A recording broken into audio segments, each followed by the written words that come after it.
Welcome to the Republican Professor this morning. Wow, it's morning somewhere. It's not morning in California though. Wow, I'm tired, I guess. It's morning in China, okay? This afternoon in California, and this evening, where our guest is, we have the most youngest guest ever on Setting TRP. records, everyone. She's so young, she has negative age. She's actually negative age years. This Uh, is news to me.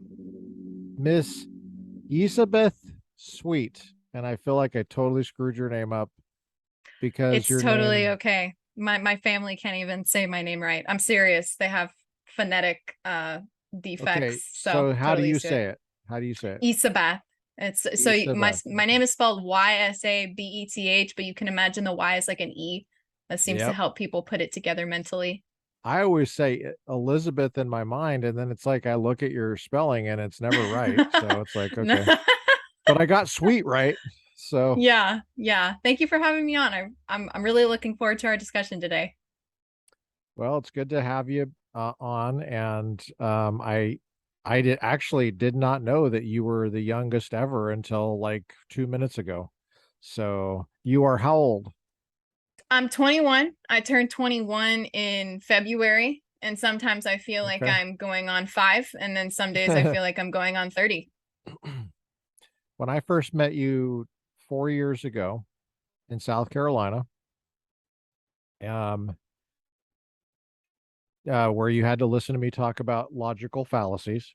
Um, Yeah. It was a eh, pleasure. oh, thank you. You guys were great.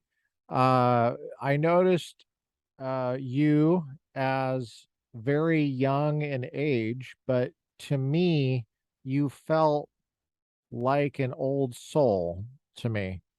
And you were also quite popular, I noticed. I think you got some kind of award for being like the most popular person or something. I don't know. I can't remember. Am I remembering that correctly If the at that camera camp? was any higher than it is, because the monitor I have is pretty tall, I actually keep 7M Gen stuff on my mirror. But yeah, it was the climber award. That's what it was. I got Oh, that the last year that I was there, and I yeah. don't really know if I was quote popular or not, Okay. All but right. there was I feel like this kind of happens at any reoccurring camp, but if people were there from the very beginning, there's a really good chance that they'll collectively stick together. And I don't want to say a clique, because we always try to behave kind to everyone that attended camp, but there was a very tight-knit group that went every single year. So it just kind of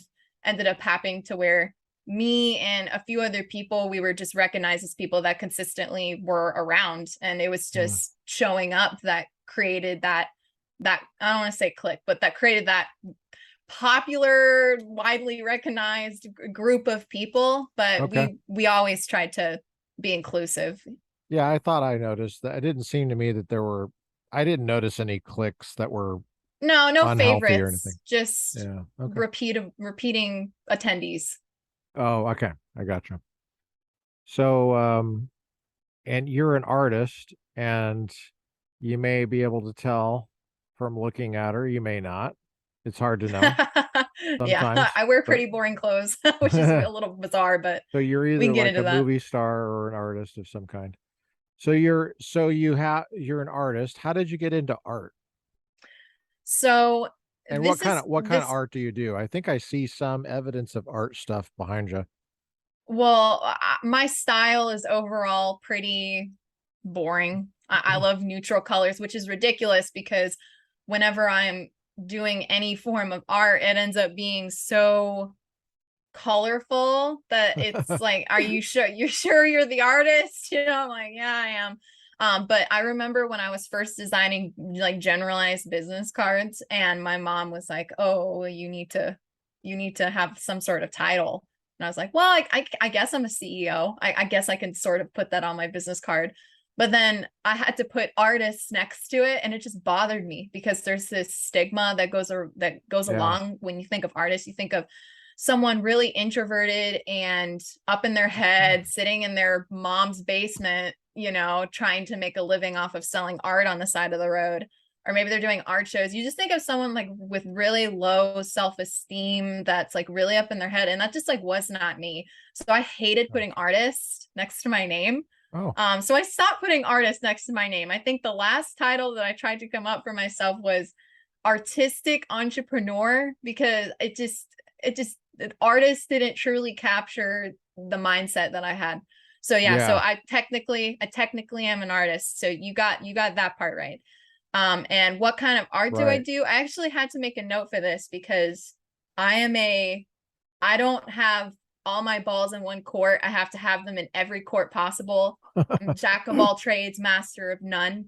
Huh. So when I remember, and this is not me trying to brag or but when I tried to generate a resume for a work order that I had when I was redoing, I was like, is this really going to expand to 2 pages? I think I need to start cutting some things out because I just try so much that it just gets way too big.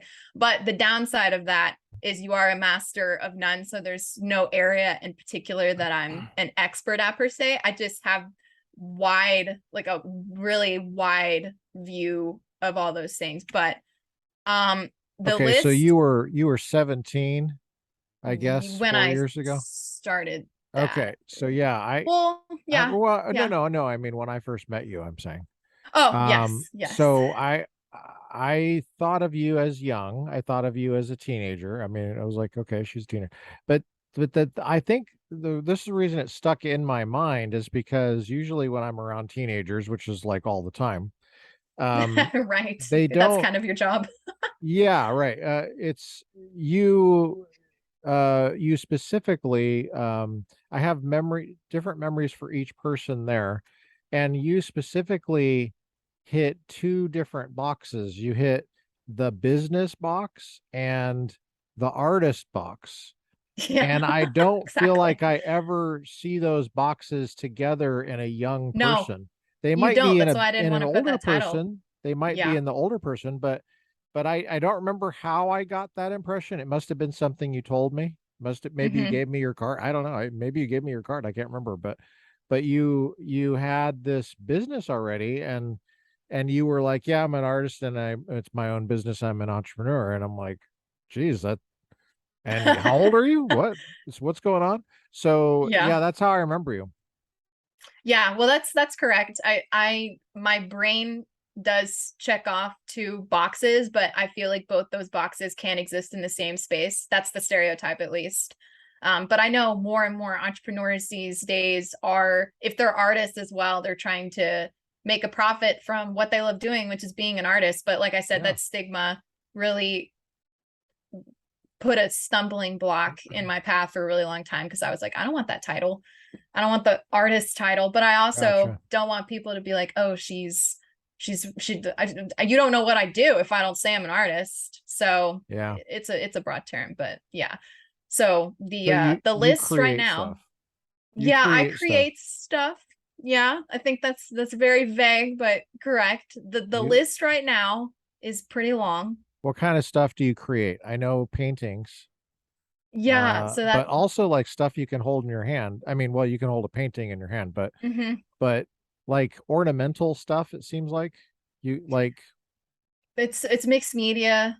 mixed I media. also Okay. build things. If that makes sense. I have no I other way build to put it. things. I build things. Like the other day or the other month, I guess, I took up a project where I built like a giant pegboard. Oh, Like don't know if that's art or not, but I made it look like art. you But make the stuff. yeah, I make stuff. Well, I've Yeah. seen some of your paintings and I That's I exclusive content. I appreciate that. I lingered over many of them and I noticed as I was lingering over them, pondering them, that I was lingering over them almost like without my control being able to control. So there's something about your art that does capture at least my eyes, I'm sure probably many people. Thank And you. it's obviously we can't show it here because you have a copyright issue that you want to protect. But um, you, I think actually artists need to think in business terms as early as possible. Oh my gosh. So Yes. Yes. yes, because that's how the work gets done. I mean, you have to be able to, unless you're already rich or something. But Right. The bills don't um, get paid if you don't make yeah. money. So was that the reason why you gravitated toward business? Is you had a sense in your childhood that bills need to get paid? No, no, Okay. not at that age. It was a combination of two things. One was that business runs in my family. I work for a family, and I've always grown up in a family business. So my father is primarily entrepreneurial, and my mom's a tech whiz. So it was the perfect storm. My parents' offspring, aka me, Your to mom is a have tech that. whiz? Yeah, she used to be Really? a programmer back in the day, and then she decided to come home when she was pregnant. Well, actually, no, she wasn't pregnant with me when she decided to stop working. I was like a young, I think like maybe 3, 4 years old, and then she became a stay-at-home mom. But Huh. because of that, I Wow. got really good education from No both kid. sides. No kidding. Wow. Did Yeah, your and then mom I was go to homeschooled. school for that? Did she go to school for programming? She did. I think she went to USF in Tampa. Oh, okay. And then my dad went to FSU, and he has a couple degrees. I don't want to inaccurately portray what his degrees are, but he got degrees. So did my I mom. know So the only programmer I know of is, wait, is your mom named Mark Zuckerberg by chance? you're funny. It's close. Okay. Well, that's the only one I know of. So I've heard of him. Well, he Her. she knows old codes. She knows old languages. So Okay. when she became a Like stay-at-home like mom, that Ugaritic and skills. Hebrew. No, That, no, no. I that's mean a like that's a computer dumb ling. joke I Yeah. made. It's like I hope that's a joke. Yeah. Wow, this guy's really dumb. Wow. Yeah, crossing my You fingers mean that was a like C joke. plus or something like that? Is that a name of one? C plus or something? Python, C plus. My mom would know these better, but Yeah. the newer languages, she doesn't know those now. But if you asked her to code something 20 years ago, I'm sure she'd be able to do it. But yeah, so It'd it be was a weird to get an combination of A. genetics. It'd be weird to get an A in C plus. That would look weird on your transcript. It's like, wait, It would. which one is the class? You're not Yeah, sure if you're in because it trouble or is. not? That's actually true. I don't really know if it would show up on a transcript like that. I don't know if entire No, mom, that's courses the were name of the dedicated. class. That's the name of the Yeah, class. who knows? Did you get a bad grade, or you learned how to code? Who knows? Wow, what an interesting background that you have. Do you have Well, any brothers or sisters? I do. Yeah, I have a little sister. Her name is Anna, and she's 16 now, going 16. on 30 also. Okay. You guys Yeah, grow up fast there. we did. Yeah, we Okay. did for sure. All right. How's that been for you? Was that rough? Growing up fast, Yeah. I feel like it You was don't mind? innate. Okay. No, no, I don't. It was kind of innate. Kind of just I blinked and I started taking things seriously. You Everyone were told me to slow down, but I just didn't know how. do you wish that you had gone to public schools? Oh, I did. I did. Oh, you did. So, Okay. Sorry, I thought you were yeah, yeah. homeschooled. Okay. No, well, I mean, I'm in college now. I'm going to Hillsborough Community College for a bachelor's degree in business administration. So, Oh, I meant K through 12 public school. Do you wish that you had done that? I did do Oh, that. you I did went do that. Oh, okay. yeah, pre-K through 5th grade, I was in Oh, public school, and then I got oh. pulled out in 6th grade. Oh, okay. And So you finished in homeschool. yeah, I finished in homeschool, and now I'm going back to, a Right. secular public college.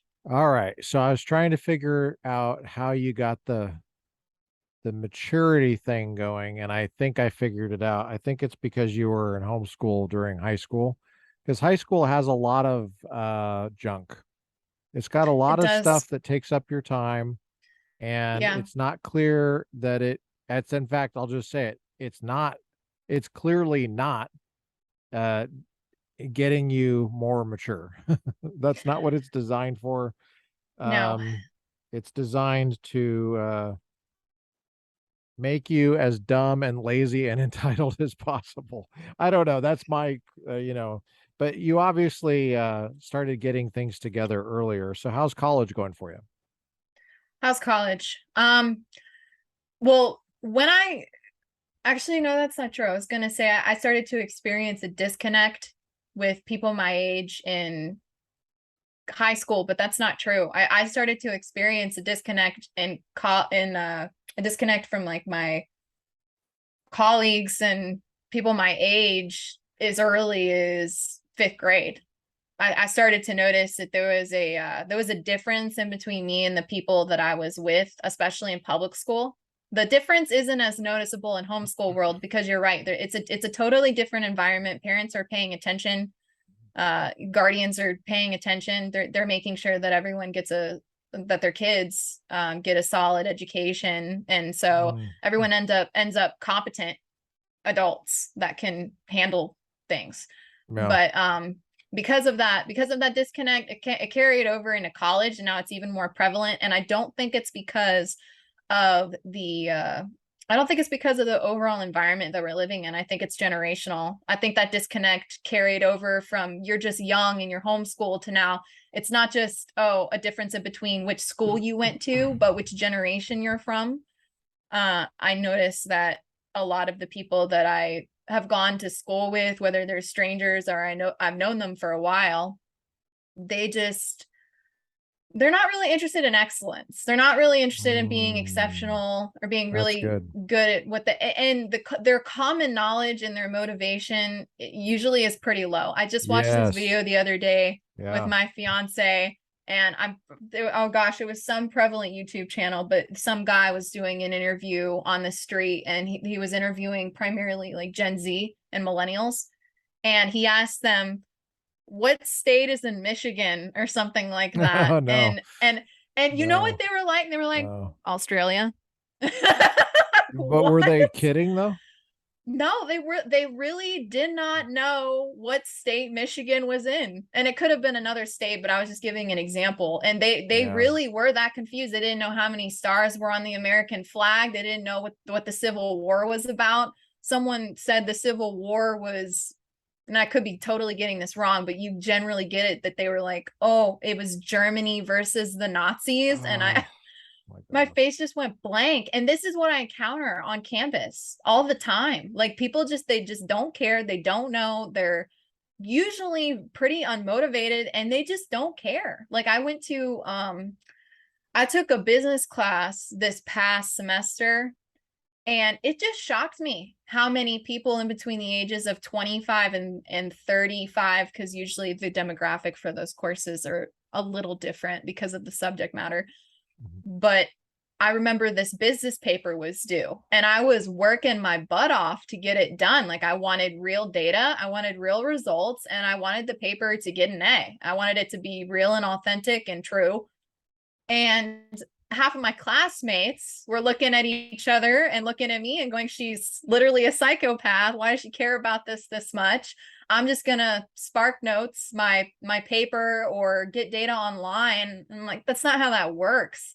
And because of it, I didn't make many friends in that class because I just think there was just a disconnect, and I still feel that on a daily basis. Hmm. I wonder how they did on their paper. I hope that they They didn't get probably grade. got an A. Yeah, grade They inflation. probably got an A. That's the thing about college is I'm I so can sorry. work harder than them and they'll still get the same grade as me, but I don't look at college as an Yeah. evaluation. I look at it as Yeah. experience. Yeah, I appreciate that you say that, Isabeth. Isabeth. Isabeth. Sorry, but you know what? I I'm going to do something slightly biblical here, and I'm going to apologize to you on behalf of the United States for failing you because it is not your fault and it is not the way it's designed. It's totally corrupt and that is horrible. You should, if you're doing that kind of work, you should stand out in the grades. And it's just a travesty what's happening to young folks like yourself. And it's the way it's designed, because these kids are evaluating the professor. So Yeah. then the professor, the way he gets a good evaluation from the kids is to hand out high grades like candy and lower Yeah. expectations. Expectations. Oh, that's exactly what I was going to say. It's the Yep. expectation. Yep. You know, it doesn't matter if I work harder than the person next to me. If the person next to me just barely meets the requirement, it doesn't matter if I go above and beyond, which I do every time because it's just in my nature. Yeah. But it's really disappointing when I put Yeah. 100 into something and someone else puts in 50 and we both get the same results. Yeah. That hurts. That's a Yes, blow it to the does. chest. And it's not just a blow to you personally, although it is, but it's a blow to our whole country. It's a blow Yes, to that's the so state of true. Florida where you're at. It's a blow to that city and that county, because guess what? These people are going to graduate with low expectations, no standard of excellence, sloppy habits. They're going to Yep. be stupid. They're going to not have, I mean, it doesn't mean that they can't turn things around if they want to, Mm-hmm. just like losing Sure. weight, you can, but they're not, they're maybe fit bodies, fat minds, as Os Guinness Yeah. says. And guess what? There are entire, I'll just take one example, the criminal justice system. The criminal justice system depends on you and me being dialed in and leveled up on critical thinking, for example, being curious, being able to take in information and synthesize it, no, understanding truth from falsehood, these kind of skills that I was trying to teach you guys 4 years ago. And if you have fit bodies and fat minds, lazy people, first of all, they're going to try to get out of jury duty. So the Yeah. worst people are going to be on the jury. And because those are the people that want to be there. And those are not necessarily people you want on the jury. Like you don't want just someone that just ordinarily watches The Price is Right all day and, oh, jury, that's something to do. No, I mean, you want normal people on the jury that are in the workforce, that are dealing with things, and have a sense of propriety and justice. That's how the jury system is. And you Mm-hmm. need people who are able to pay attention, have an attention span, are not always taking the shortcut on things. Those kind of people you described, your colleagues, your fellow students, are the worst jurors, and that destroys our whole system. So, I mean, it's just really bad. That's just one example. I could give you other examples too, the military, all sorts of things. So I commend you for your hard work and your commitment to excellence. Thank you. Thank you. It runs in the family also, so I feel Cool. like I got genetically blessed. You think you got it from your younger sister, you think? No, I think I got it from definitely from my dad. Your dad. Okay. Everything Well, that that I makes more do, sense. yeah, everything that I do to this day, the way that I do it, the way that I think about it has been influenced by my father. Uh, that's very sweet. I'm serious. I'm not Now, even how trying to long be have you nice. guys known each other? How did you guys meet? Me This and my man. dad Yeah, just kidding. I have a very dry had a sense of business humor, meeting. Isabeth. Yeah, good. Good for you. Go do something productive. Don't listen to my dumb jokes. I was about to ask you what gender your dad was. That was my next joke on this, but clearly, okay. So your dad is awesome. I think my dad would identify as an OSHA standard if he could, honestly. Wow, that is the uniquest, if that's a word, answer I've ever heard. Good for you. Dang. Yeah, I work in, just as a preface, what I've My, been you doing just the gave us the past title for the episode. My dad identifies as an OSHA OSHA standard. standard. It's not even about me anymore. It's about my What are your dad and the OSHA pronouns? Oh, standards. do you know OSHA manuals? Article 1.3.6. Wow. That's a funny thing Yeah. that you know what OSHA is. I mean, most of my, Oh, yeah. oh my, okay, I have to tell you this story. Don't Go worry. ahead. I want to know about your dad's, so get a good story. But I'll tell you a story when I was teaching at Cal State in Northridge, which is part of Los Angeles, city of Los You live in Angeles. LA? Well, I was working in LA, and I used to live in LA County, not the Mm-hmm. city, but the county. and now Right. I live in Orange County, and Okay. so I was driving up to LA to work at Cal State Northridge, and I was teaching which class was it? I was teaching today's moral issues. This would have been the Hmm. fall of 2014, and so I I think I wrote about this on Facebook, or at least I should have. um, which is why I remember this stuff, because it comes up in my Facebook memories, and I'm like, oh yeah, I forgot I remember that. I blocked that Yeah. out. Yeah. So I happened to ask, because I think we were talking about slavery or something. And I know it sounds kind of weird to talk about today's moral issues and slavery, because it's not like today's moral issue, but it still is a kind of an issue with race. So, the background of America, can you be proud of America?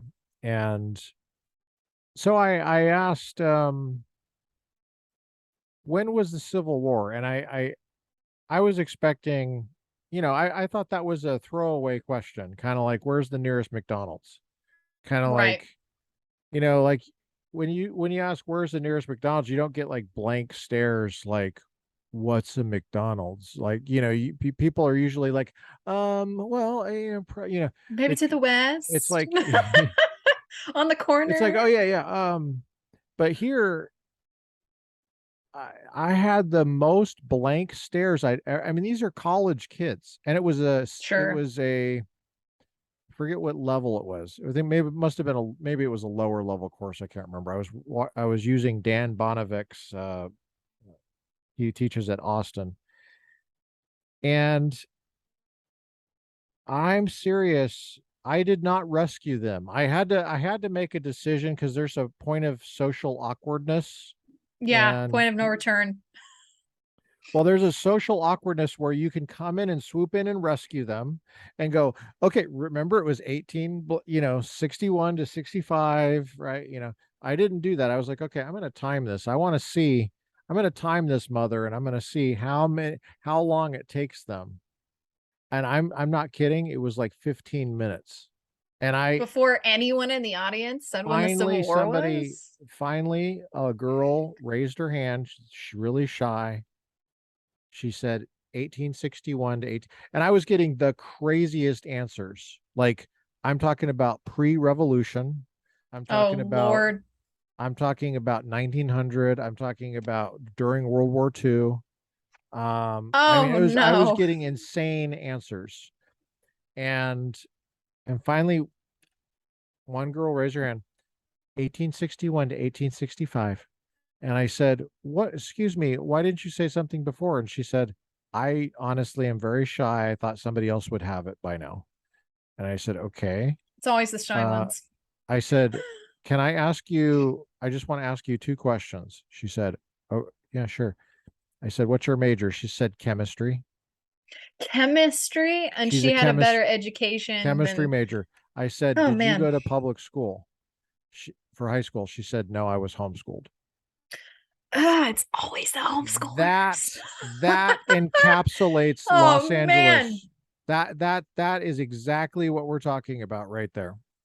I know what you're talking about. So anyway, It's always the homeschoolers. um, your dad, go. Yeah. So, like I said before, the title of your podcast, my Yeah, dad OSHA essentially manual. identifies as an OSHA standard and OSHA manual. For background, I actually work in restoration, so Oh, fire, water, okay. mold repair. Oh, really? Well, And I did not go into that voluntarily. It yeah. was the family business that It's a launched me into it's a that. valuable skill. Well, Not very many people want this, to have that skill. I feel like the whole podcast could be just about the ridiculous things that I have encountered in restoration. And I Mm, haven't even stepped on a loss since I was 13. Well, I used to wow. get brought to business meetings with my dad when I was a little baby. And then I Oh, used to literally hold thermal imaging cameras and do loss evaluations. And then wow. when I started working for him about actually exactly 4 years ago, this, not today, but this month will be 4 years. I I didn't even take 1 foot on a loss. And I think that I know, like, my common knowledge is more than someone who will step foot on your property if you have a water damage loss. And that's really, really sad. But just the most ridiculous things happen in every industry. Every industry has their hangups, but the Yeah. restoration industry, I love these people, but it's yeah, it's What are we talking about? Hold on, because when you say mold removal, the first thing I think of is I'm in the fruit section at Ralph's, and I'm looking at the is Ralph's your blueberries. local grocery store? Yeah, I'm looking I at the got Publix here, raspberries. so I was like, Yeah, yes, Ralph's? Is it's that someone's similar. house? Like, you just It's, walked into someone's house and looking at their a produce? Piggly Wiggly, um, you're looking at the raspberries and there's mold on there. So your job is to come in there and kind of get that mold Remove the mold. off those raspberries, and then that's your job basically. Sometimes I wish that was my job, but no. But Okay. the rest, if you're a restoration technician or just you work in restoration in general, it's, if I had to give like a scope of work, it's if your toilet overflows, if you have a roof leak, if you have some weird AC leak, and then your mold or your wall Oh starts yeah. growing mold or has microbial amplification, or a fire happens. So any biohazard Yeah. we deal with. But Okay. there is, the reason I say my dad would identify as an OSHA standard is because we own he owns a consulting company, and we do a lot of training. So I'm an event administrator, the marketer, the salesperson. I wear a lot of hats. It's a family business. But whenever we teach the same thing over and over and over again. And it's just like college, where you ask everyone when the Civil War is and no one can give you an answer, but you really want them to give you the correct answer because you want to have hope in humanity. Well, the same thing happens when you ask a group of full grown men between the ages of 30 to 45 what OSHA is. Oh no, don't tell me. And then Are the you same thing, serious? so they know what Oh my OSHA is because gosh.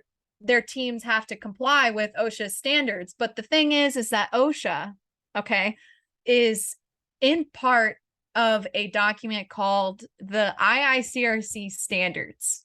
And the IICRC standards is what dictates the so-called standard for the industry and best practice for remediation, mitigation, and restoration as a whole. So remediation is like mold, water's like mitigation. You're talking like And this is real estate. what this is property Real repair. property. Yeah. Yeah, like real property, like Yeah. bad, like if the hurricane swept Buildings. through California, building Yeah. repair. Residential, commercial.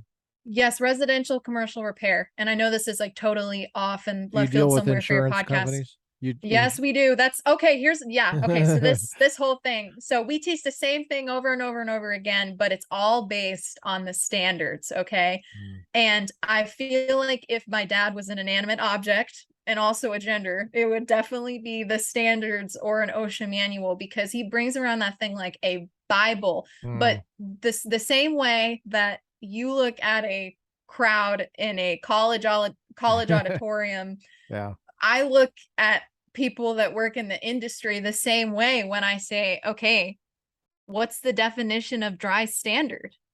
Oh. And just blank stares. Like everyone thinks that they can just, like, how do you know when things are really dry? Like Whoa. who tells you, like, how do you Especially know in that if they're Florida. like really dry, especially in Florida, Yeah. I bet you that's big and business there. no one can tell you the definition of dry standard. But you know what's That's funny about it? interesting. Everyone gets their certifications from the IICRC, but yet Mm. can't give you the definition of dry standard and can't tell you Oh. how to dry building. And it's just, I feel like every And industry you're has 21 stuff and like you this that know has this. yeah, well, that's only because I've been taught it over and over again. If I went to another restoration firm and they hired me to go out on the job, if I did not have a proper education, and when I say Yeah. proper, I mean my dad walks up into the firm and coaches and owns everyone on the standards, I would have no idea what I'm doing. And everyone around me wouldn't have any idea too. But you know what the consequence for that is? So just like college students not knowing when the Civil War Yeah. is, the Big time. consequence for that is well, you're lacking like basic American historical knowledge, and Right. it's gonna ripple throughout your common knowledge. Yeah. But Right. when people don't know how to dry buildings, buildings get left wet, even though you Ooh. think they're dry, and Ooh. that could harm you all day long. So Not I good. know that's a weird parallel, but I see it everywhere. It doesn't matter how old people are. It's just these gaps. They're Yes. real. They're like Yeah. chasms. Yeah. Wow. That's really depressing. I'm now Yeah. depressed. But we know how to dry buildings. I just wish other people would listen to us because we go against the grain, but we're the What is ones the actually drying what is the buildings. definition of dry? Well, the definition of dry, that's yeah. So that's one of those critical thinking points. So dry, the standard for dry can either be set through a drying goal, which has to be set through figuring out what's dry standard. So dry Okay. standard could be one of two things. Okay. It could be you set the standard based off of the moisture readings in a particular area of the structure that was unaffected, which how do you really know that if you don't examine it and do an assessment first? That's another whole deal. Mm. Or it's set by a historical standard that you can get from like the USDA or is it the United States Department of Agriculture? Yes, they usually set standards for And then when you wood is you dry. okay, so you use that to measure the building you're talking about. How do you Well, you measure use it? a moisture meter. Use a Oh, moisture it's a meter. moisture And you can meter. have penetrating meters or you can have non-penetrating meters. And you figure out if they're dry or not based off of using something called deep assembly moisture profiling. And this is essentially when you penetrate the wood to a point where you assess the moisture level of that assembly. Huh. But the thing is I know my dad would probably is listening right now going, oh my gosh, she's botching this so bad. But when I'm you trying to look at picture what this instrument is. Is it like a needle, like a it's like syringe? your phone. Okay. It's like your Does it phone. go into the wood? Penetrating versus non-penetrating, it depends. But Okay. it's so when you think about wood, Yeah. wood has a capillary structure, Right. like a microscopic capillary structure. So water is going to travel in Yeah. particular directions. Okay. Based off of Sure. how it was affected.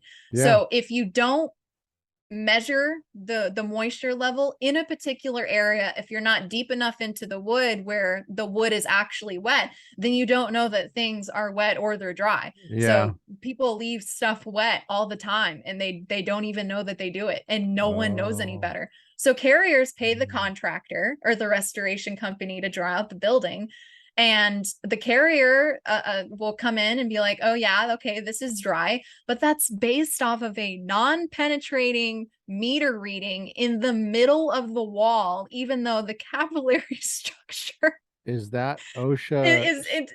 is that OSHA kosher, or is there a problem with the OSHA standard, or No, there's is it nothing wrong with OSHA. It's the okay? IICRC standard that is dictating how things should be dried. What's And for some reason, IRCC stand for again? the oh man, the institute, the international institute, something for cleaning and restoration. Hold on, I need to ICRC. Yeah, okay, so stands for, it's the, I don't want to get this wrong, the Institute of Inspection, Cleaning and Restoration Certification, but they have Is that multiple government? standards. Is that government or No, is it no, non-government? it's a voluntary standard. Oh, okay. There's a board that generates the language and the definitions and the meanings of all these things, but it's voluntary. Uh, But the carrier will beat restoration companies over the head for the to do the standard, but no one knows how to do the standard. And also no one wants to do what's required for the work. Again, just right. overall, I don't say laziness, but I most think people just don't want to do the work. I think I'm getting a sense of what you're saying here. You're saying that in this line of business, you're Mhm. obviously selling your product, which is high quality restoration. And you're saying a lot of people don't know what high quality restoration even looks like, even just on the dry standard, for example. Just how do you know? Because if Correct. it's wet, that's where the mold comes from, like right away. It's growing and it's disgusting and it hurts you. And Yes. so you're saying you're concerned about people's health and Well, not we're just, yeah, not just money that's wasted, but health. yeah, and people don't get that. Yeah. I was on a phone call the other day. It was so weird. I don't know if it was a scam or not. If it wasn't a scam, man, that was a really good scam because I was sure full. But I had someone on the phone the other day and they were just yeah, they had this weird voice where it's almost like a spy is on the other end of the phone. So they're like really deep and they're talking like this and they're trying to convince you of something like they have All an evil spies talk lair like in that. their All basement. spies Yeah, say have that way of talking. That's how precisely. you know if they're a spy. Yeah, I think they were a spy because they were telling me, "Oh, I had some issue going on in my basement or my living room. Right. Give me this give literally I'm not joking. Give me the solution, like the liquid Yeah. solution to get rid of the mold. I'm doing it myself." And I said, "Sir, maybe you should pick up a manual for professional remediation. It's the it's the S520. Maybe don't remediate on your own." He goes, "Well, y'all are crooks." Yeah, we get that a lot, by the way. Y'all are crooks and y'all charge too much and this is a scam. And I said, okay, Scam. well, if you I was like, okay, well, and then he started calling out the people that I was working with. They're like, oh yeah, they're scams too. They're horrible people. Like y'all are hurting people. And I said, no, we're actually here to help you. But there's a reason that he thinks that though, or Yeah. maybe he's just a spy and his Well, when you opinion have doesn't mold in matter. your lungs in 2 years, Oh, uh, yep, my give us a call. yeah. Bad When things you can have a happen. spider, when you have a spider web in your lungs, give us a call. Give us a call. Yeah, when Of you course, it's too kill late for yourself. that. Yeah, Yeah, it's when you too kill late though. yourself due to misuse and you didn't read the label on that solution that we told you to get, you can give us a call back. You I can just thought it was remediate a funny. building, but you can't remediate the human lung, No, no, you cannot. There's this guy actually, if you want to have an interesting person on your podcast, his which name I is Mitch which I Payne. don't. I'm going to stop you right there. I'm not. I don't like interesting people. Yeah, I'm sure you hate interesting Kidding. people. Then you're like, wait, But what about there's me? I guess I'm boring, but it's okay. Yeah, I would love Everyone to to. their own. What's your suggestion? Yeah, so his name is anyone listening, this is a shameless plug, but his name is Mitch Payne. I'll give you his contact information later. He can give you a really good idea and story about what happens when mold grows in your home and it's not properly remediated. But we can get to that later. But his story is just completely fascinating. I think you'd be astonished at what happens when it's a whole new world. But so Well, that yeah, guy, I've had a somebody on the podcast who had damage from mold, yeah, and the same situation. she's now a health coach. Her name is Sarah Jackson, and she goes by Sarah Jackson Coaching on Instagram. And so she was on the podcast, and she talks about coming back from that. So Yeah, yeah, yeah, it's a it's it's a really big deal. devastating, It's a really really devastating devastating. situation. Yeah, it's really bad. Absolutely. But So this guy was calling us crooks and stuff, and I was like, I can understand why you think that because when you see the bill for a proper, safe, yeah, water damage restoration, the bill's usually not pretty. And guess it's what? not If it's free. pretty, no. And if it's pretty, there's a problem. Hmm. Usually. I'm not saying it can't be cheap to fix issues like that, but if water comes pouring into your house at 2 a.m., Which it that never bill, does in Florida. no, never. Bad things never happen here, especially including water and humidity. Wow. But that Yeah. bill, it's like someone had to get up for that, you Yeah. know? Yeah. Yeah. Someone had to do an Yep. emergency service. Essentially, they Right. had to extract the water. And while they're doing this, you somehow have to convince the customer, the insured, that what you're doing is correct. And that's why, oh, that's again, I feel like this entire episode is going to be about my dad now, because I just No, go off on this. actually, this is good stuff because uh, E- Ysabeth, I always have such You got it. You got afraid. it. You got Okay, it this time. I almost want to just call you Miss Sweet. As I eat It's cool as I either eat a way. chocolate bar. Um, no, but what is coming across to everybody here is how much of a business education you're getting on the job, Yes. because this is just business. I mean, No, yeah. it's tough out there. Nothing but.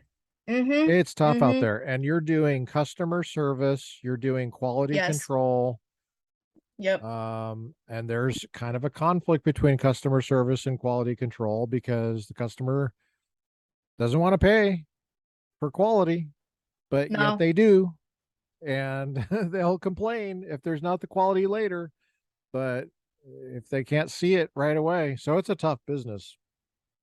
Yeah. No, there's always contradictions. Yeah. There's always, yeah, there's a Paradox. Yeah. big contradiction between the standard, the carrier beating the restoration company over the head with it, but then the standard also being voluntary. So how do you hold someone to a voluntary standard, but you know that the standard is the best way to a repaired structure? So that conflict arises all the time. But Yeah. back to what we were kind of saying before, is that gap in knowledge and wanting to be excellent and wanting to value integrity is just not there anymore. Yeah, that's a perfect way to illustrate that. And your fiance is Yes, very lucky to be burying such an educated person on that issue, I because appreciate you're that. no, I'm serious. When you guys buy your own home, Lord willing, um, Man, I don't know you're if it's gonna gonna happen right now with the well, recession. well, yeah, it's tough out there. I know everybody's Oh moving to man. Florida. The prices are up, but you know Yeah. you're just so far ahead of people on basic stuff like real estate stuff that yeah, you're these are lifelong skills you're developing, and I understand you don't want to do it for a living, but it's I nice to have probably I options. maybe I will. I don't know. Well, it's Maybe nice I to have will. options. It's nice to have Yeah, options. options. Who knows? But Is you your asked me earlier. I'm Yeah, sorry, go ahead. did you just call me a goat head? I'm sorry, I missed that. Yeah, Never you were missing it the whole time. goat head. I've never been I've called a been goat head secretly before. under my breath insulting you every Goat couple head. seconds. Okay, what were you gonna say? You asked me earlier, what's the oh gosh, what did you ask me earlier? What was the reason that I became an artist or something like that? Hmm. And I told you, one, it was genetics. Excuse me. And then two, it was actually the fact that I've been doing it since I was little. So it just kind of came to me. I mean, I've sold sticky when I was in grade school before I got homeschooled. I was one of those weird kids. Okay. I sold sticky notes under the playground like a drug deal. I had a partnership. Wow. I had a business partnership with one of my friends at the time, and we'd sell sticky notes for like 5 cents a pop. My friend did Wow. portraits and everything. Yeah. Who's paying for these sticky notes? I think it was either me or the school. So Oh, consider wow. it an investment. I got caught at some point. I was told Kleptomaniac. not to do some sort of drug deal under the under the That's playground hilarious. stairs. Yeah. Sticky Yeah. notes. Wow, what an idea. Wow. So wait, were you drawing anything on these things, or were you just Yeah. selling them? I Oh, you did were drawing commissions. on them. Oh, I okay. was drawing on I did commissions. And Okay. then my partner, I can't draw portraits to save my life. I'm an abstract mixed media, Very, very abstract. Yeah. very abstract, yes. And it's only because I can't conceptualize 3D elements, but she could do portraits. So I'd have her do portraits. I did more abstract stuff. And then we did commissions. I still Uh, have the notebook with all of them in it. I was looking at one of your paintings, and What was it I called? I don't know what it was called. I forget. I probably have it still pulled up, but They all have let me titles. see. Let me see if I still have it pulled The up. title is important for me. The definition, the meaning is always what dictates the painting or the piece. Okay, hold on. Well, what I was going to say about it was I looked at it and I developed a belief that that's a sailboat on the ocean. And then the longer I looked at it, I didn't know why I believed that. So all that to say is that you're abstract, but it feels like kind of non-abstract. Okay, so color mine field, it's an oil. Oh, And yeah. then you also have another one that's called Patterns in the Wind, which is acrylic on That one's canvas. still in my room, and the oil is in Plant City with one of my old church friends. Cool. Speaking of church, um, do you want to go there? Yeah, let's go there. Okay. I'm all game. All right. So tell us about your faith and tell us about your journey there. You believe in God? Yes, yes, I Yeah. do. I do. So I don't really know where to begin with this because Well, it's begin just when you the were a kid. Did you grow up in church? I did grow Or up in church. Yeah, we went to me and my family. I'm sure there were churches before the main one, but I only really remember going to this one church for about 8 years. And I okay. met a lot of the same people that I know. There wasn't a lot of kids my age. So again, there was that Is it weird om distance that forces you to grow up. did you go to church only for 8 years? Is that what you said?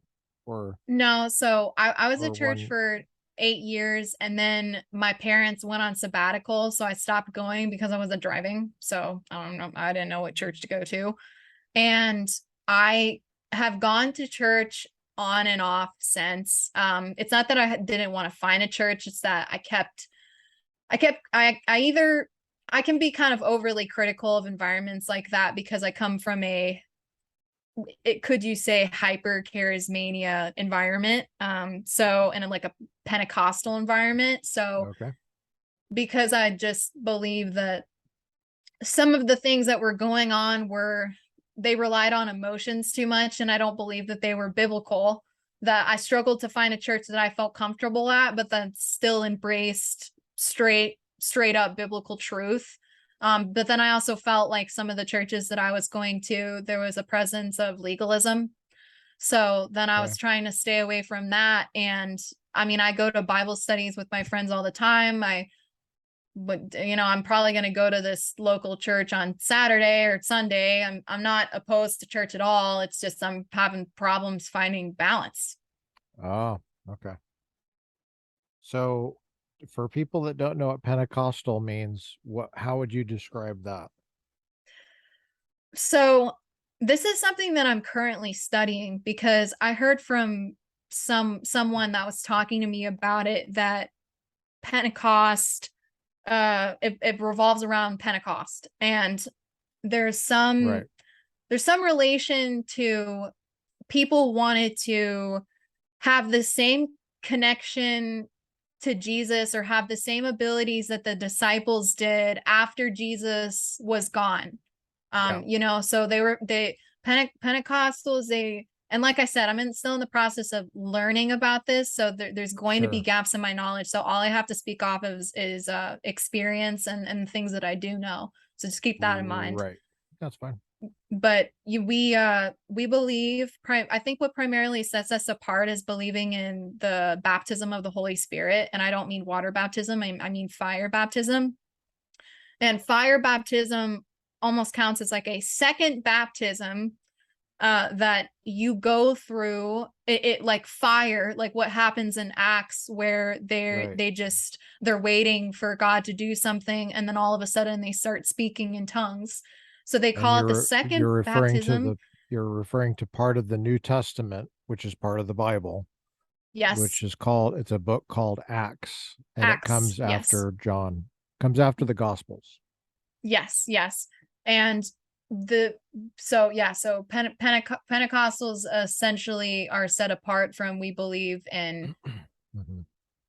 the second baptism, and the I guess you could say it's fair to relate if you're actually baptized in fire with the Holy Spirit, that those abilities, gifts, whatever you want to call it, manifest through speaking in tongues, which I can't really find anyone who cohesively can agree on this, but it might be a angelic language. It might be a language that Satan can understand. It also might be how they refer to it in Corinthians when they're talking to the church of Corinth, and they're talking about how tongues essentially is a way to communicate to the masses in one language. It's like a supernatural language in which everyone can understand you via one language. And then I've also heard people say that your prayer language is a different thing, and then how you manage that is so beyond me.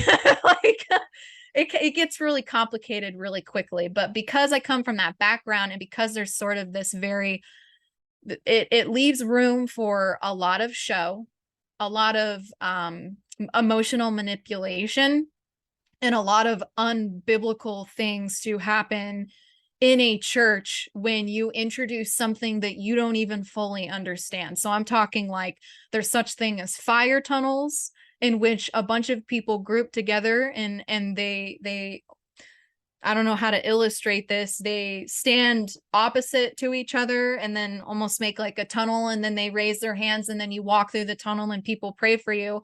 And there is a 50% chance that you will literally get knocked out by the Holy Spirit if you walk through it, because he's just so powerful. Or, people waving flags in the corner of the room during worship sessions, and people like getting like just passing out, people yelling in tongues, like entire rooms, like I want to say yelling in gibberish, because I know that people like really really believe in that. But the more and more that I've thought about it in recent years, the more I'm like, I don't know if this makes total sense to me anymore. But yeah, so because of that environment, I drifted towards a church that maybe wasn't doing that. But then if you don't have that, you're gonna end up like legalists. So the balance is What do you mean by very thin. legalism? So I mean legalism, well, it could be a few things. So one, legalism, in my opinion, of course, from what I've read in the Bible and what I've seen in different church denominations, could be that Jesus is not the only way to heaven. It's Okay. it's works, like Okay. works based, like your faith Right. has to be works based. Or what'll happen is legalism could also be that yes, Jesus is the only way, but you have to do certain things in order to be saved, in order to Yeah. have your salvation. And then also legalism could be that Because he's not going to respond to you if you don't have these if you boxes don't checked.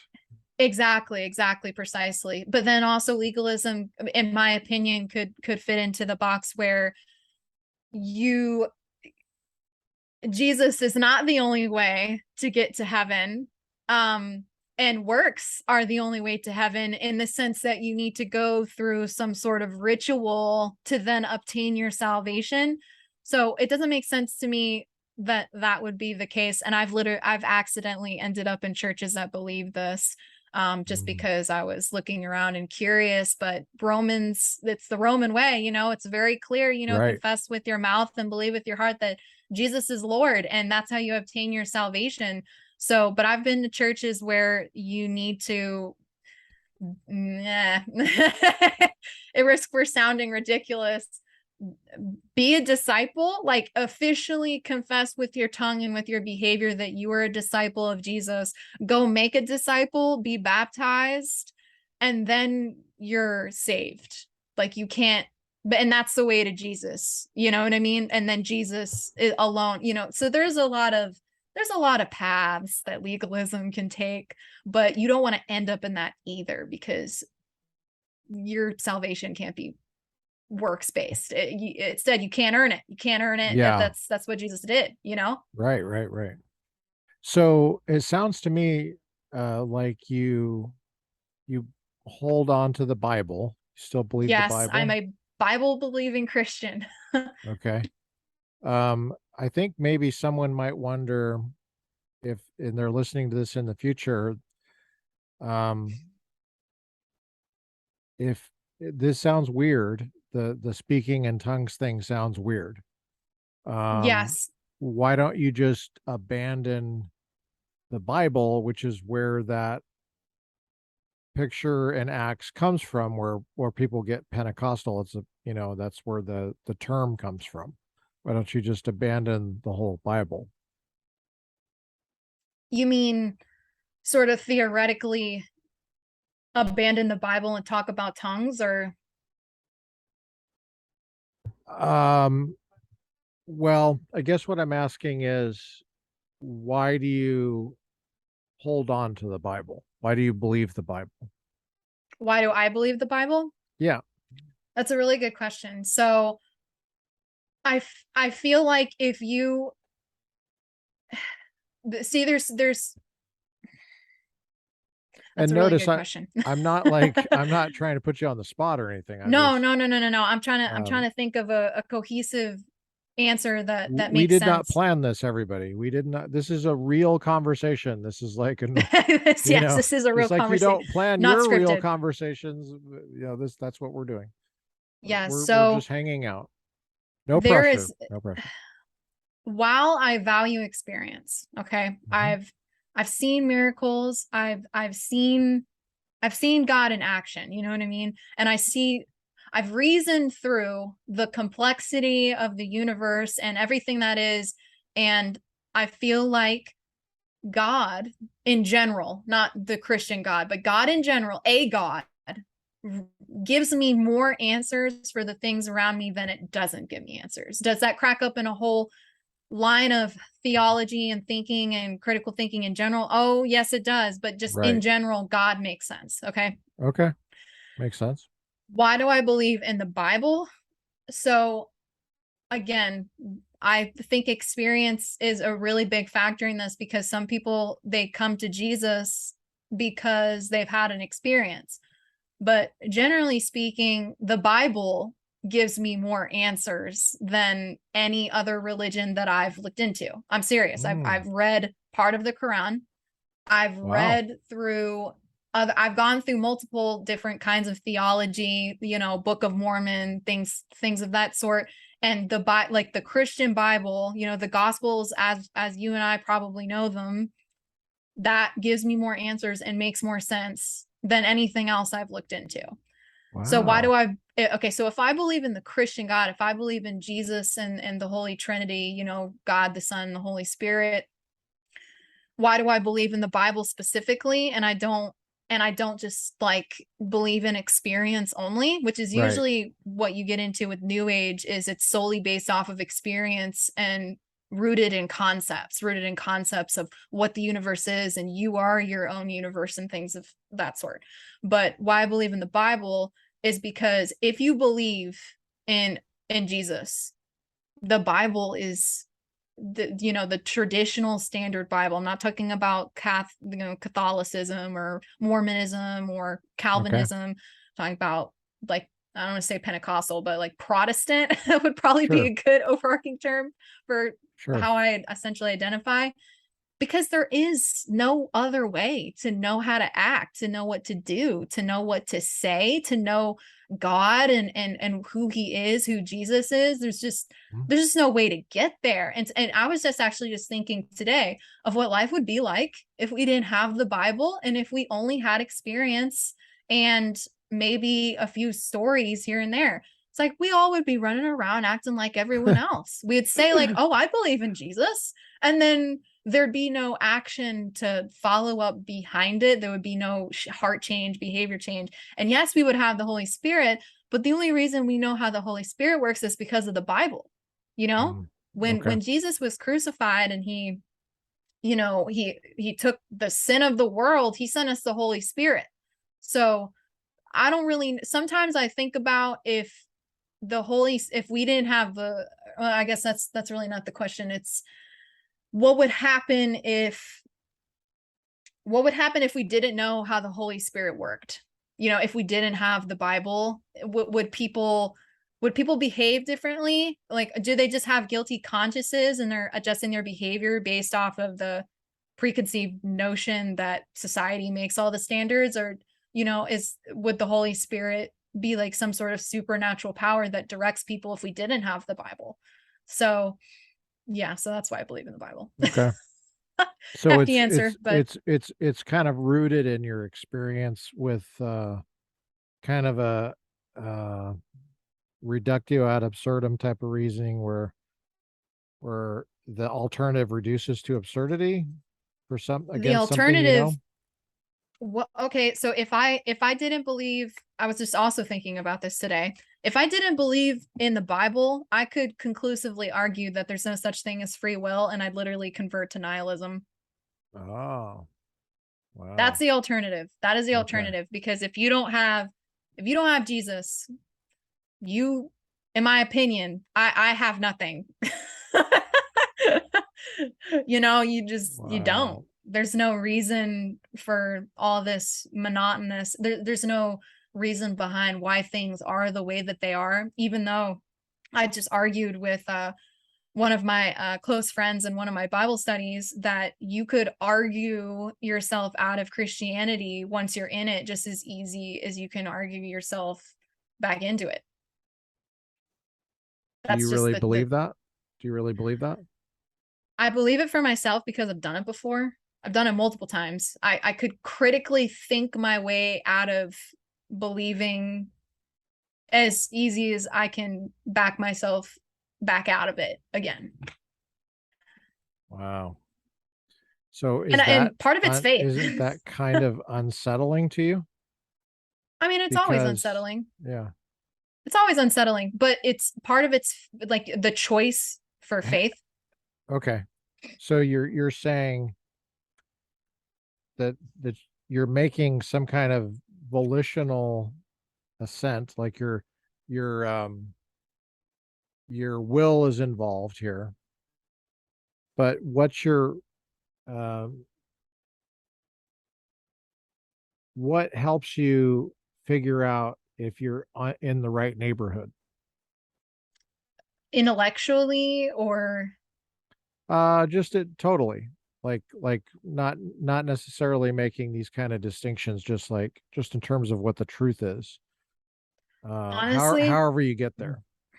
honestly, and I don't really know if anyone else goes through this thought pattern as much as I do, but because I like critical thinking, I like theology, I like apologetics, things of that sort, it is really easy to argue myself in and out of just Christianity in general. And the reason Mm. I consistently stay and like wrestle through it is because of just faith. Faith is something that you can't see, you know what I mean? Christianity, I don't really think it would be as meaningful if you didn't have to have faith, you know. Now, how do you But define faith? how do I define faith, or like faith and generally speaking? Oh, either one if there's a difference. I think it's believing in something when you can't see it. Okay. It's a heart thing. It's a mind thing, even though you can't see it. You know what I mean? And but with Christianity, you can see it sometimes through your experiences. You can see people get miraculously healed. You can see people make headway. You can see situations change, and that's the manifest that always brings me back to center. But in regards to how I figure out if I'm in the right headspace is um I guess just making sure that I'm finding balance in between critical thinking, but then not critically thinking to the point where it's easy to abandon faith. Okay. All right. So you got faith is something you can't see. It's believing without seeing. Is that what you're saying? I think so. I don't know the formal definition for faith, but if I had to define it, it would be that. All right. Okay. Does that make sense though? I'm tracking with you. I'm tracking with you. Um, let me suggest something to you. Let me suggest a different way of looking at it. You can try it on for size and take it for a spin and see how it goes. Um, Faith, I think in the scriptures, it's hard to contrast it with just seeing, but it depends on what you mean by seeing, actually. Because sometimes people mean by seeing, they mean believing. And Sure. sometimes people mean by seeing, they mean the sum total of evidence that you could possibly have. And um, what I mean by seeing is a specific type of evidence, which is your sense experience. But I think in the scriptures, faith is always a response to evidence. And I think God gives you evidence in your experience. Like, could be Hmm. the five senses, it could be um it could be a reasoning process that you undergo. It could be the testimony of somebody else, which also involves the five senses because you have to listen to them, which is hearing. You have to see them, um, and and I think that that's how God works. And I'll give you a couple of examples. Moses in the burning bush. Um, that's I mean, if I was walking in the desert and I saw a bush on fire and it wasn't being consumed, and there was a voice coming out of it, I would think that that's either a miracle or I'm high. Yeah, you're on So how do you mushrooms or choose? it's gone. Yeah, so how do you choose? Well, I would say um commonsensically, because I think God made it to where it's common sense for the most part. I mean, I think you have to have commitment to excellence and refine your intellect in some areas, but I think that I would probably go, well, so you have now a disjunctive syllogism. A disjunctive syllogism is when there's two possibilities for premise one, and then the premise two is a negation of one of those. And so the conclusion is the other one. So A or B, not A, therefore B, or A or B, not B, therefore A. It's one of those. So either I'm hallucinating and because of drugs or whatever, or it's because there's actually something supernatural happening there that cannot be explained by the physical laws because that's not what No, bushes do. no. Bushes don't normally go up, Bushes come don't up burn. and do that. So, um, so then I would try to use the best of my ability, and I would use my memory. And if my memory was foggy, I might wonder whether I was drugged, and I might wonder if there's a problem there. But if I seem to be clear and I don't remember taking any drugs, and that's not my habit, and I don't remember being kidnapped by terrorists, and I don't remember being at the Coachella party because I just don't do that. Yeah. And so I would probably assume, and perfectly rational. Hmm. I'm using memory, I'm using my five senses, and I'm using reason, logic, deductive reasoning, disjunctive syllogism. And I would say, okay, premise two is I'm not hallucinating. Therefore, it follows deductively that that's a miracle that I'm watching. And that's probably what the reasoning process Moses had.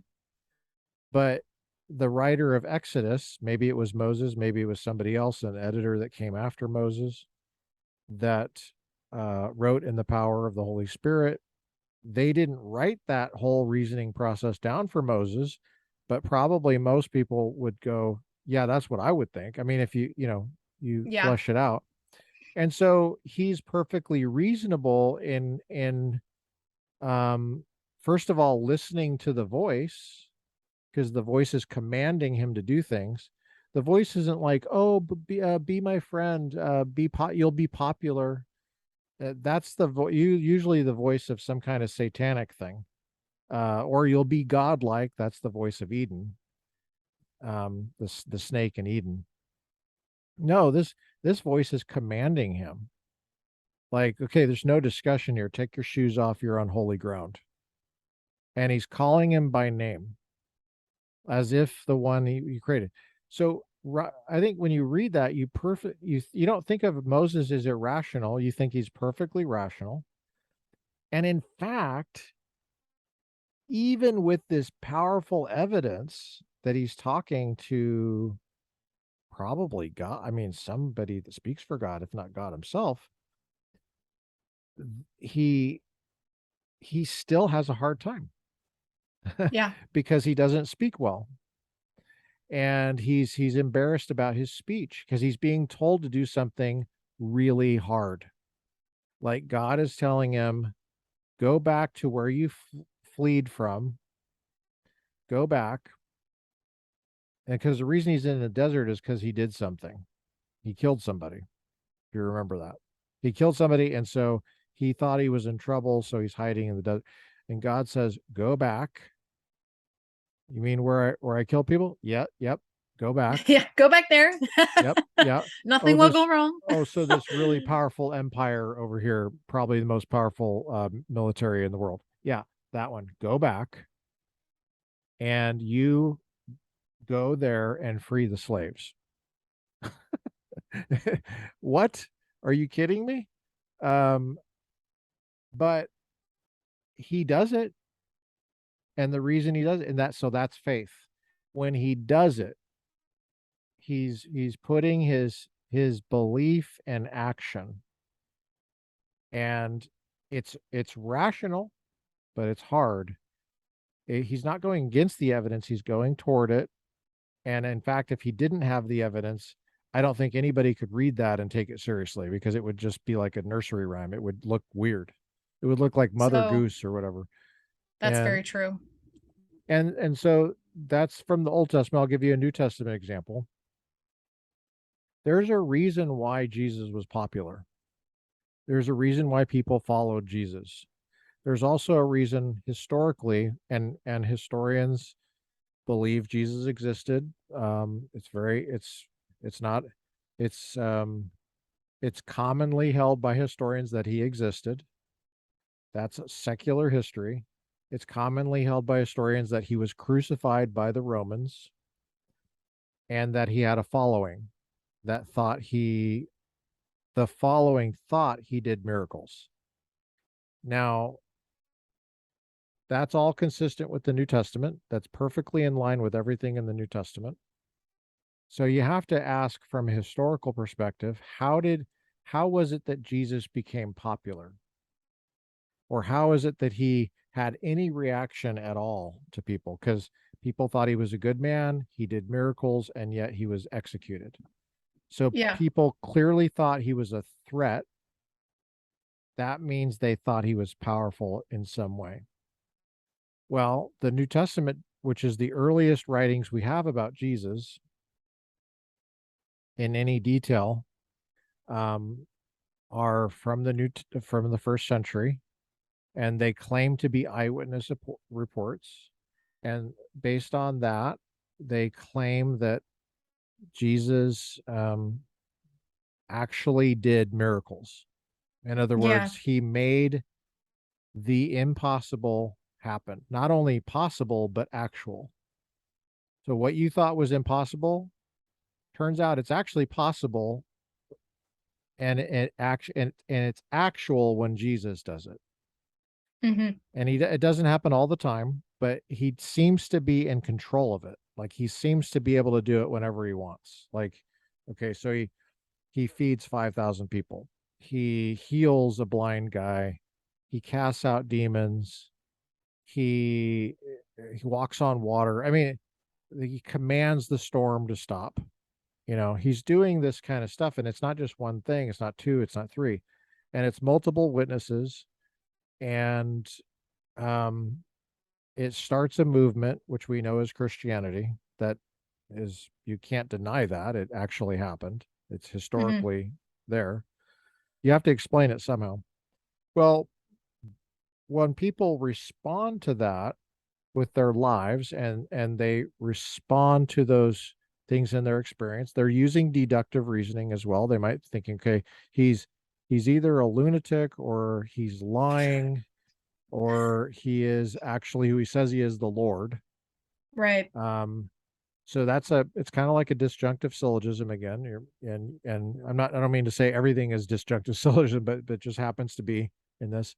And then it doesn't seem like he's a lunatic. He doesn't seem like that. So preponderance of evidence, you can get rid of that one. He doesn't seem to be lying. Okay. And so you're left with like this really unique individual. And I just say really unique because I hate it when my students say that. I hate that. Unique. You don't need really, you don't need very. Unique. It has really and very within the word. That's what the word means. If something's unique, it's one of a kind. You can't be really one of a kind or I very love one of a how kind. you've just become an Extra. English teacher. Yeah. I'm extra one of a kind.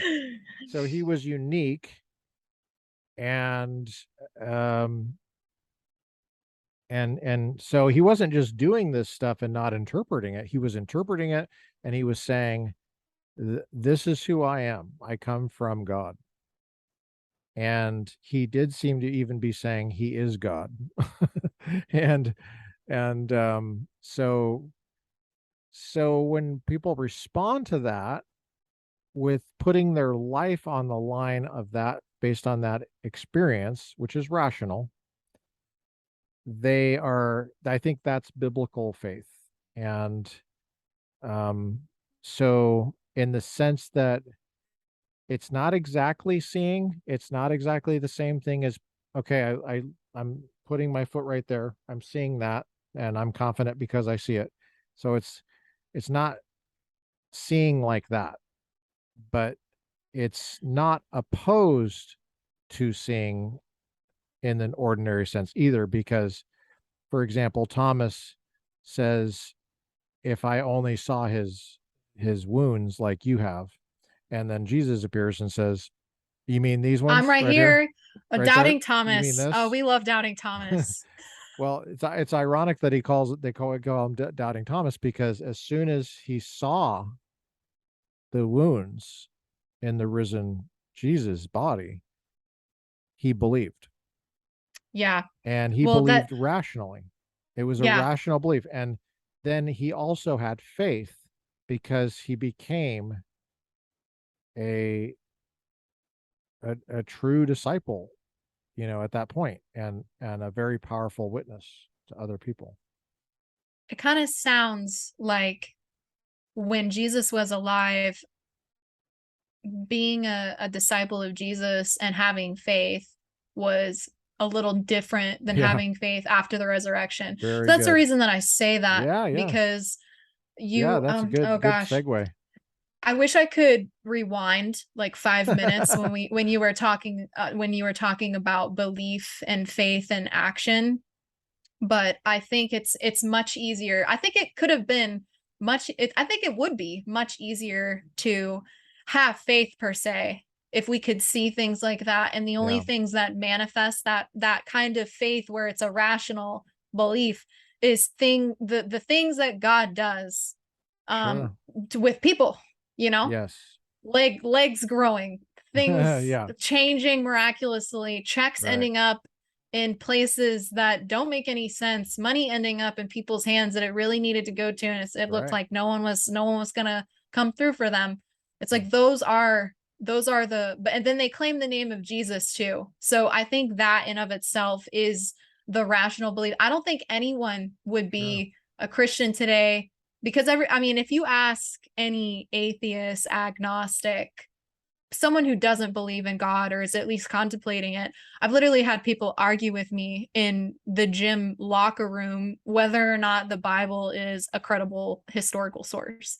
And they say Wow. that because, oh, well, man wrote it. And I said, yes, they did write it, but if you read into the scriptures, although I don't really know, someone told me a way to rebuttal that, and I think this is kind of funny when you critically think about it. They're Sure. like, oh, well, the Bible says that man has nothing to do with this. Why in the world would man want to write the Bible that goes against our flesh? And I don't really know how this is an argument because it's in the Bible. So why would you believe something that the Bible said, even though you just said that you said it doesn't make any sense. But Well, I was like, the these are what kind of locker room is this? a locker room where I start fights over the Bible. It's So wait, is this a gym that you go to? Like, is it yeah, yeah. like a Planet Fitness or 24-hour fitness or something? No, it's a 24-hour gym that just opened locally, maybe like a year and a half ago, but I ended And up in and you're some. having like apologetics discussions in the locker room? Wow, Yeah, I am. crazy. Well, they were talking about something and I just had to say something. Oh, okay. Yeah, but Good for I you. tried going back and forth with them. They weren't really going to tolerate it, but the concept there is that how can the Bible be real if I don't see God, if I don't see Right. these things happening? And that's so true. There's a lot of people that walk away from Christianity because they don't see Jesus, they don't see his room. Everyone Yeah. is a doubting Thomas until they've Okay. either seen it themselves, had an experience, or they just choose to have faith because Christianity makes more sense than anything else. Those are the three determining factors. I have checked off all those boxes. So that's just where I am right now. And I'm there because of partial faith. I'm also there because of rational belief. And that's sort of where it is. But it's so interesting you say that though, because you're so right in that the sense that people didn't have to have as much faith because they deductively reasoned that the person in front of them was the Messiah. He was God. Like you're not on mushrooms. He Right. like he is Right. Right. producing that much food. You're not on mushrooms. He is healing the sick. He is healing the blind. Yeah. And this Hard is to the true deny. God. Yes. So Yeah. very true. So now, where does that leave you with where you're going in the future as far as your faith journey and your community of faith journey? Do you try to do you try to surround yourself with Christians that have the same views as you do so you can have fellowship and friendship? Oh yeah, Or of course. okay. Yeah. My one of my best friends started a Bible study 2 years ago, maybe a little longer than that. And I've been going to her Bible studies since then, and they all believe almost the same. There's some theological differences, but nothing we can't get past. It's all trivial at the end of the day. We shouldn't split over stupid stuff. But Gotcha. I also surround myself with people that are on the opposite side of the spectrum than me because I don't just keep them around to argue with them either. I keep them around because I can share Jesus with them, and if I don't share Jesus with them, then they're good friends to have. You can't walk around and have this like, oh, do you check off these boxes? I mean, it's good to have standards, Right. but it's not good Right. to be Yeah. judgmental in Yeah, that yeah, yeah. sense. You know what I mean? Like there's Yeah. a line, and I feel like sometimes people will be so overly critical of other people's beliefs, and if they don't align with theirs, that they'll Mm. ignore opportunities and friendships. Um, Do you think that so happens in politics as well?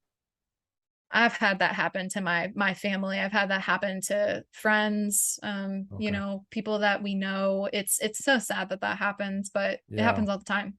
I feel like, Okay. oh, was it the last podcast with Jim Bob that I was listening to from you guys? And when I was listening to it, I'm pretty sure That's one you of my it was either favorites. you.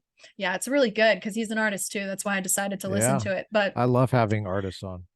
I went ahead and I followed him as well. He's really good content. But I think it was either Okay. you or Good. him that Good. said that people like making their religion politics, or maybe it was vice versa. But Hmm. people get so attached to their political beliefs that they start associating it with like who they are, Yeah. it's their identity now, and they Yeah. make it their religion. And I think you also said that particularly people on the left Yeah. typically make those political beliefs their religion. Right. So, and I've seen Well, that what's happen. left? What's left to do? Yeah. If it's a hole in the human heart, what are you going to fill it with? Yeah. And Well, if plumber's you putty, I don't know. yeah, it typically is. And if you look at the left-wing movements in history like communism, socialism, national socialism, um it does feel like it has, I mean, they'll say they're atheists, but just feels religious to me. It feels like Yeah. the state is their god or some kind of Yeah. vision of the future That's or something true. like that. Yeah, but it's essentially like what you said. Like, what are you gonna Yeah, replace it with? and We have a right. religion and we have politics. Oh, that's really interesting that you brought that up too. I was doing research yesterday because I realized that I think Protestant Christians make up somewhere between 80 to 87% of Republicans, and there's less than 1% of people who identify as atheists or agnostics. I'll send you the link get it from, but I was finding that I was like, okay, so you have religion and you're basing your politics off of religion, but on the left, it seems like they don't have religion typically. And so they set their predicate like Yeah, as politics as their religion, and that's how they live their life. They live it politically, but then right. that's going to dictate everything in their lives to how they Yeah, respond to marriage and friendships and sure. just daily life. Yes. Yeah, I think a lot of people on the left will conflate morality, what they think of as morality, with Mhm. politics. Yeah. And so they have a vision of morality, which is, well, I mean, it's kind of hard to understand, but it's well, how do you experience this whole left right thing? What's what when you're on college campus? I don't know what kind of college campus classes you're taking, or I don't know where your thoughts come from on this, but what are Well, people your age thinking? I've been in school for 5 years now. I'm only halfway through my AA degree, which is really depressing and sad. And I don't know when it will ever end, but it kind of seems like it just goes on forever. It's all right. But You're I just have taking gone one five class at a years. time. Now I'm taking a few classes at a time. It just happens to be that a bachelor's degree is a lot of hours of work. And because I work at the same time, I try not to bury myself. Okay, I good. regret it later. You need to do self-care. Balance. Balance is Self-care is key. very important. Yeah. That's Agreed. good. That's good. Um, Yeah, but because I've spent so much time on campus, I've kind of seen campuses evolve. Surprisingly, on my campus specifically, I've encountered more churches than I have left. I don't know what to call it. I don't say rhetoric, but Left groups. left group associations, organizations, things of that sort that would be on campus. What's the Um, name of the campus? HCC, it's What's it? Hillsborough Community College. It's in Tampa. Tampa. Okay, so Tampa, and that's in Michigan State is in Tampa, right? Just No, no, kidding. no. It's I'm kidding. HCC's. That was a Oh, joke. okay. Okay. I was like, what state is in Michigan? And HCC is tell me again, Hillsborough. Hillsborough Community College. Okay. And Yeah, but okay. more, I've seen more churches on campus than I think I've seen other organizations, and they like to keep it as neutral as possible. There Walk are groups walk on campus. walk around and look at the professors' doors. Look at the Yeah, professors what they have on the door. That tells you a lot. That'll tell that you does tell you more. a lot. That'll tell you more than anything else. English teachers do that the most often. I remember this class I took 3 semesters ago. It was an English comp course. It was English comp 2. And I will never forget that teacher. In fact, if I ever talk to her again, I will send her this podcast so she can just hear this for herself. But she was the Wow. most wonderful teacher ever. Oh, good. And she was I just loved her so much What's her because name? her name was Miss Gladden. Her name is Miss Gladden. She she she's actually kind of reminds me of you in the sense of she supported critical thinking. She was very much about excellence, and she grew up in a college environment where all the standards were so much higher. And I remember Mm-hmm. her and I Yeah. talking about how those standards and expectations have been lowered to the point where she just felt like she had to beat people over the backs of their heads to get them to do anything productive. And I wrote some really good papers in that class, and I've never been whipped into shape faster. I remember when I first went in that class, I have never seen a teacher give me an F so quick before. And you know what? It was out of love. Oh man, I'm loving this. Well, It and was I'm love. no offense, but I'm just loving this story. So so did you do crappy work? No, no, Oh, I didn't really? do Okay. crappy work. I just had a bunch of teachers that didn't teach me what to do. Just like Oh, math. I used to I didn't understand. I just got so past you business didn't mean calc. to do crappy work, but it was No, substandard. Okay. no. It It did not was meet her standards. no, it didn't meet her standards, not because Okay. I didn't want to meet her standards, but because Gotcha. I just didn't know what to do, for heaven's Okay. sakes. Like English Comp 1, that Yeah. like we've discussed, the Uh-huh. the standards were so low that no one actually taught me grammar. So when I got in this teacher's class, I was pretty shocked to receive D's and F's for the first few weeks. Mm. She came up to me, she's like, "I see that you're working really hard on this, but this is really horrible and we need to work on it. Come to my office." She used the spy voice. No, no, she didn't use a spy voice. I'm just using my serious voice, but Oh, that was a spy. You said that was a spy voice earlier. no, I can do a spy voice. That wasn't the spy Oh, voice though. that That was was not a the spy voice. Okay. This is the spy voice. Oh, wow. Very different. Yeah, James, you know what? James Bond does sound like that. This is the spy voice. But I Okay, were so she just yeah, so I remember her and I spending hours upon end, her working with me, correcting my grammar, me getting F's on my papers until it was the very last paper. I was at her office like every single day to get the paper just right. Mhm. And I ended up getting an A. And you know Oh, what good. happened to everyone else? They got an I F. know there was only like 3 people who cared enough to get A's, but there were only 3 people in that class that passed with an A. There was like 20 Mm, people in there. mm. It's hard to pass her class. And I passed it You only mean because of the other people got an F or some of them failed.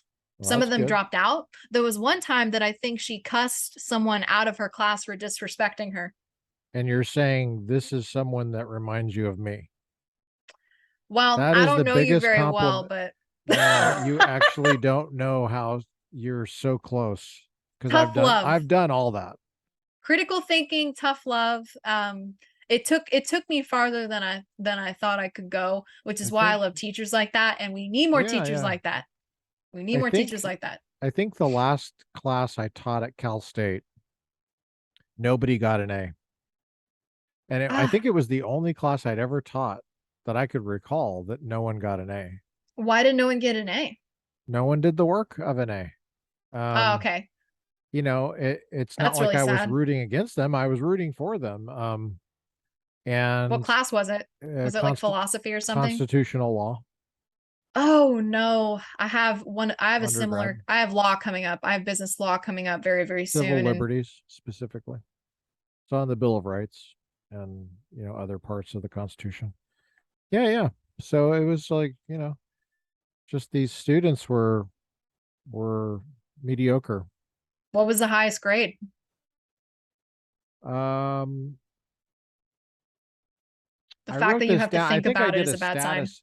I think I did a status update, which is the only reason I know still because it comes up in my memories. But I would have to look at it. I think it was a B plus. B I plus. think somebody. I think it A was lot of pretty people would be happy well. to pass with that. Yeah, I think it was. It was like um a pretty fair, even distribution between from a couple Fs, a few Ooh. Ds. I think there was about 20 people. And then there was like the rest were C's and B's. So Hmm. it was pretty evenly spread out, I think, over C minus, C, C plus, B minus, B. Well, at least a lot of people passed, but Yeah. I would probably struggle with that class, but I wouldn't intentionally do bad work. Yeah. I would do bad work because I don't understand.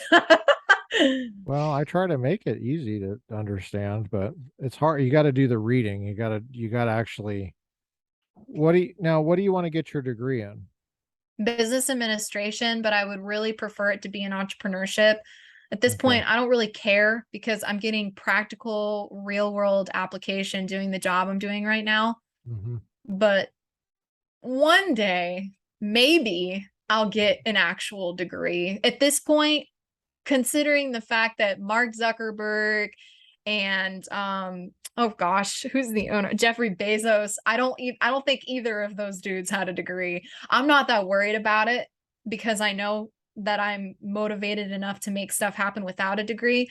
I just want the degree so that I have the option to command additional income need be. Okay. Now, have you ever thought about using college to develop an education in like English or literature or history or philosophy, something like that? I can't say I have, no. I mean, Okay. I've gone through all of that already in high school. My curriculum was pretty solid because I was homeschooled. So college was definitely a time to breeze past those core classes and actually focus on things like accounting, business law, customer management, things of that sort. Are you interested in sharing your artwork and letting people see something that you do or getting a sense of what you create? Like right now or No, give you no, a not right link now. or Just anywhere. Just anytime. yeah, I mean, yeah, I'm sure I could do that. I used to do it, but then I was noticing that, I mean, the internet is an abyss. Yeah. The World Wide Web is very much an abyss. Yep. And because of that, oh yeah, the predicate for this is when I was going to camp, I was still young. When I started my company, I was unincorporated, by the way, for clarification, because I was too young to know what the heck was happening. But because I was young, my parents were doing what parents do. I thank them for it today, but they limited my social media presence because they didn't want a young, vulnerable female online, which I appreciate. But because of that and that limited exposure to the online world, I didn't really share my art other than when I went to markets, which is when I primarily got outside exposure. But then even my parents were with me then. So because I had limited exposure and my parents noticed that my art was starting to get kind of good, that they told me, you really need to copyright this. And because copywriting is insanely expensive and a painstaking process, once I stopped doing art, or stopped selling it, I it's sitting in a catalog. I absolutely wouldn't mind sharing it, and I'll figure out a way to do that after this podcast and I'll send you the link. Okay. But I had to protect it because that is my intellectual property. Yeah. And I can't just have that floating around everywhere. But yeah, so Maybe on whatever you put up there, just make sure there's a copyright on it yeah, and put that's what I your name usually on it, did. and Yeah, but the that's usually problem good is you enough. can't, well, Mm. yes, usually sometimes good enough, but when it comes to artwork, I remember digging into this. If for some reason someone stole my artwork, posted it somewhere, I have no means for litigation or to pursue a case because there's no there's nothing definitively legal or official about that image. I just put a C on it or I just put a watermark on it and I'm just like, oh, this is mine now. Like if they don't know it's mine, then I can't really protect it. It's almost like a counterfeit protection. Do you sign your art? Oh, I I see do. I see what you're saying. I see what you're saying. Yeah, I see what you're saying. Let me see if I can see your. It should like a Uh, YX. I had a yeah, yeah, name I see it. Yeah, yeah. for a while. I don't sign my artwork with my own name. I really should though, because I don't do the Yeah, yeah. you might want to think about signing it where it's more clearly yours. Um, yeah, that's interesting. I'm not really I'm not sure if I have a fresh perspective on copyright, but I mean, the basics of copyright are pretty common sense because it goes back so far. Sure. Well, it's Um, basic, but today, because of digital media, if It gets more here's complicated. the legal issue. The legal issue is, are there any damages? And if you're being hurt, like your business is being hurt, then you have standing. Yeah. But you're not, unless it's just an establishment cause case, in which case all you have to do is be offended that there's the Ten Commandments, and then you have standing. Well, I'm not sure if that's changed. Might have changed actually with this Kennedy case. I gotta take a look at it, the establishment clause case. But I really should know that since I have a PhD in this stuff. But I don't know everything. Um, but yeah, I mean, if they're taking it and selling it as if it's theirs, and then it impacts your business, you can, there's something you can do, but it costs money and you don't want to have to deal with that crap. So it's all, Those it's up to you. images, Yeah. well, those images, they have that signature on them Yeah. because they were associated with the quote unquote Right. unincorporated company that I own. Yeah. Yeah. So the Sure. goal was to get them copyrighted. Yeah. But Yeah. now that I don't do that in that fashion anymore, I'm Yeah. sort of starting to rethink how I Yeah. copyright and That's protect good. That's my good. You intellectual should. property. So You sure should. And you're very young and you're thinking about intellectual property, and that's just wonderful. Intellectual property, man. That's great. Is there anything else you wanted to talk about? um let me think. So I do want to talk a little bit. I know that we started that. I was not expecting to go on a rant about OSHA. Now I literally think it's going to end up the title of the podcast. But I did want to talk about my art really quickly because Sure. I don't think I've ever really gotten a chance to talk about it. It Yeah. feels like so long ago. It was really only like 2 years ago that Let's I talk about it. stopped. Yeah. So I Yeah, was trying to so describe. there's artists that are listening and they're like, I still don't know what, I still don't know what I how do. did Yeah. you get into it? And then what do you If you do? made it this How far, did you learn how to you're a paint? trooper. How You're did a you learn how to trooper paint? if you made it this far. There is one So person, there's one person that made it this your far. grandma. My yeah. Yeah, no joke, right? So I was earlier, I think I was trying to make a list of all of the things that I have experience in when it comes to art in general. And here's the list. And no, I'm not joking. Okay, ready? Here I go. All right. Painting, drawing, watercolor, stained glass, felting, jewelry, sewing, graphic design, building, writing, music, photography, singing, mixed media, embroidery, cooking, mural painting, chalk art, and environmental art. I don't know why I put cooking in there. I guess I know how to cook, but that's not art related. It could be. And that is the list of everything that I know how to do. Am I great at any of them in particular?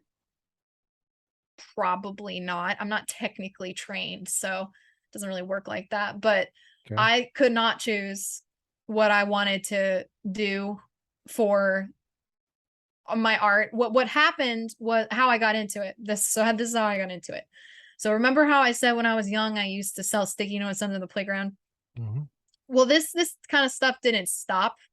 I would make entire notebooks dedicated to restaurant concepts. I would literally make books of inventions, and then of course, selling the sticky notes. And after I kind of exited that phase and I entered high school, I started to dance. And I danced for about 7 to 9 years. I was doing ballet, tap, gymnastics. 79 years. You danced for No, no, no. 79 years? Yes, Wow. I'm actually a mermaid and I have lived for 79 years. Fish out of water, right? So yeah, so anyway, I'm a kid and I danced for 79 years, man. I'm only 22 and that math doesn't add up. I don't know, Yeah, the new 7 math. to 9 years to Okay. clarify. 7 to And 9 then years. yeah, and then something tragic happened. It was really horrible. One day I had just come back from, I think it was maybe like 2 weeks after I was in a concert. What do you call it? It was a play. I danced in plays for this Okay. organization that was for homeschool kids and whatnot. Surprisingly, they had really good turnouts and really good productions, but I had made a very grave mistake in the last play. And it's really embarrassing, but I dropped one of my costume props on the floor, causing the entire backstage staff to trip and fumble over the thing that I dropped. And I got yelled at for that. I got yelled at so bad that I was like, I don't think I want to do this anymore. And I know it's like, how can you can't crush my spirit.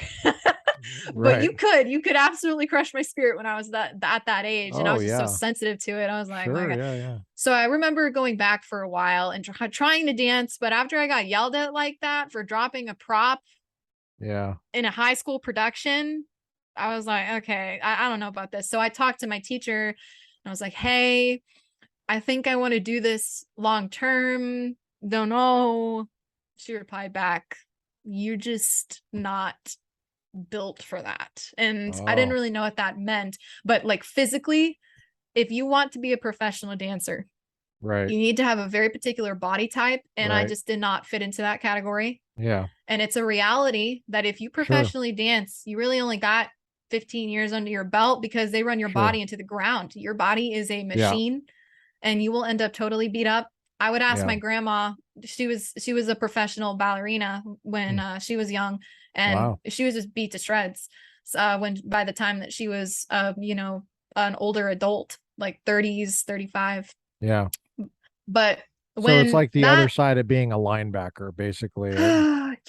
Only certain people can be a linebacker or an offensive tackle. And once you are, and then you do that for a while, you get your butt kicked, and that's it. You're done. You're toast. You're done. So and I knew that was going to happen if I decided to go that route, but I didn't, and I quit after that. And I don't quit easily, but I just could not do that anymore. So I gave up dreaming of professional dancing in about 2015 because it just wasn't going to work. And then I remember just having a period of, I'm so bored. I don't want to do math homework right now. I'm bored. Get me out of here. So there was one day where the room that I'm actually sitting in used to be a homeschool room. So I was in the homeschool room, and I went into the closet that my mom guards like liquid gold or something. And that's not really a good way to describe it. She just didn't want me touching the closet. Parents, they're like, don't touch that. You're right. Well, I went in there and I got into her stuff, and I noticed that she had like paint and whatnot. So I grabbed some random canvas on the ground and I went into my room. And I think the first thing that I ever painted was this. It's 2015 to 2016. So I was 15. Yeah, I was 15 or 16. So the first thing I painted was a painting that said, "The rain will fall, but you won't." Okay, that's interesting. But my mom ate this up. The fumes were getting at you. Yeah. So she just ate this up, and it's still up in her office to today. Oh, that's cool. So she's like, wow. Where did you paint this? Because I had not displayed any serious artistic ability until just now. And she's like, did you paint this? I go, yeah, wow. I painted that. And cool. And then I just kept going. I guess. Yeah. So there was a shift that happened eventually. So, and by the way, those paintings, that painting that I did, the supplies that I found in her "Don't Touch the Closet" was my great grandmother's supplies. So they were old. They were like supposed to be passed down generation to generation. So it was kind of symbolic. So it was special. 1950s spray can. Yeah, it was special. It was yeah, pretty much. So I broke those out. They still worked? Wow. Yeah. They took forever to dry, especially when I used her oil, but it worked for what it was. It smelled rank. Did you use OSHA standard for dry? No, I did not use OSHA standards. I really should have had a respirator on with like a good filter, but no. Bring this full circle, right? Somehow this makes sense. When did you sell your first piece? I'm getting there. You're one step ahead of me. So what happened after that was I just started to do more, and I was also, something that influenced it was I was going through you know, my teen years. So that's always ridiculously emotional for no reason.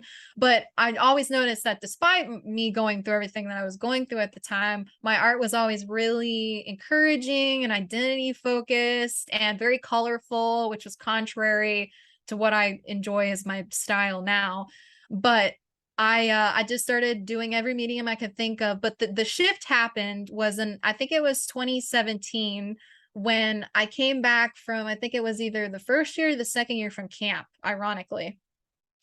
And I was making these mixed media jars with deers on them. Like, have you ever seen like one of those really generic symbols of like a deer? I don't know how to describe it. Like you just see its head. It's almost like a side profile of a deer with the antlers. Do you know what I'm talking about? Yeah, I think so. Like vaguely, Yeah. vaguely. And someone from my 7M fam, that's seven, or I don't really know. Do you know the full name for 7M Gen? Is it like Seven Mountain Generation? I don't know Because what Lance gen has like means. this, I think it's generation. Okay. I I think think, it, I that think. means young people or something.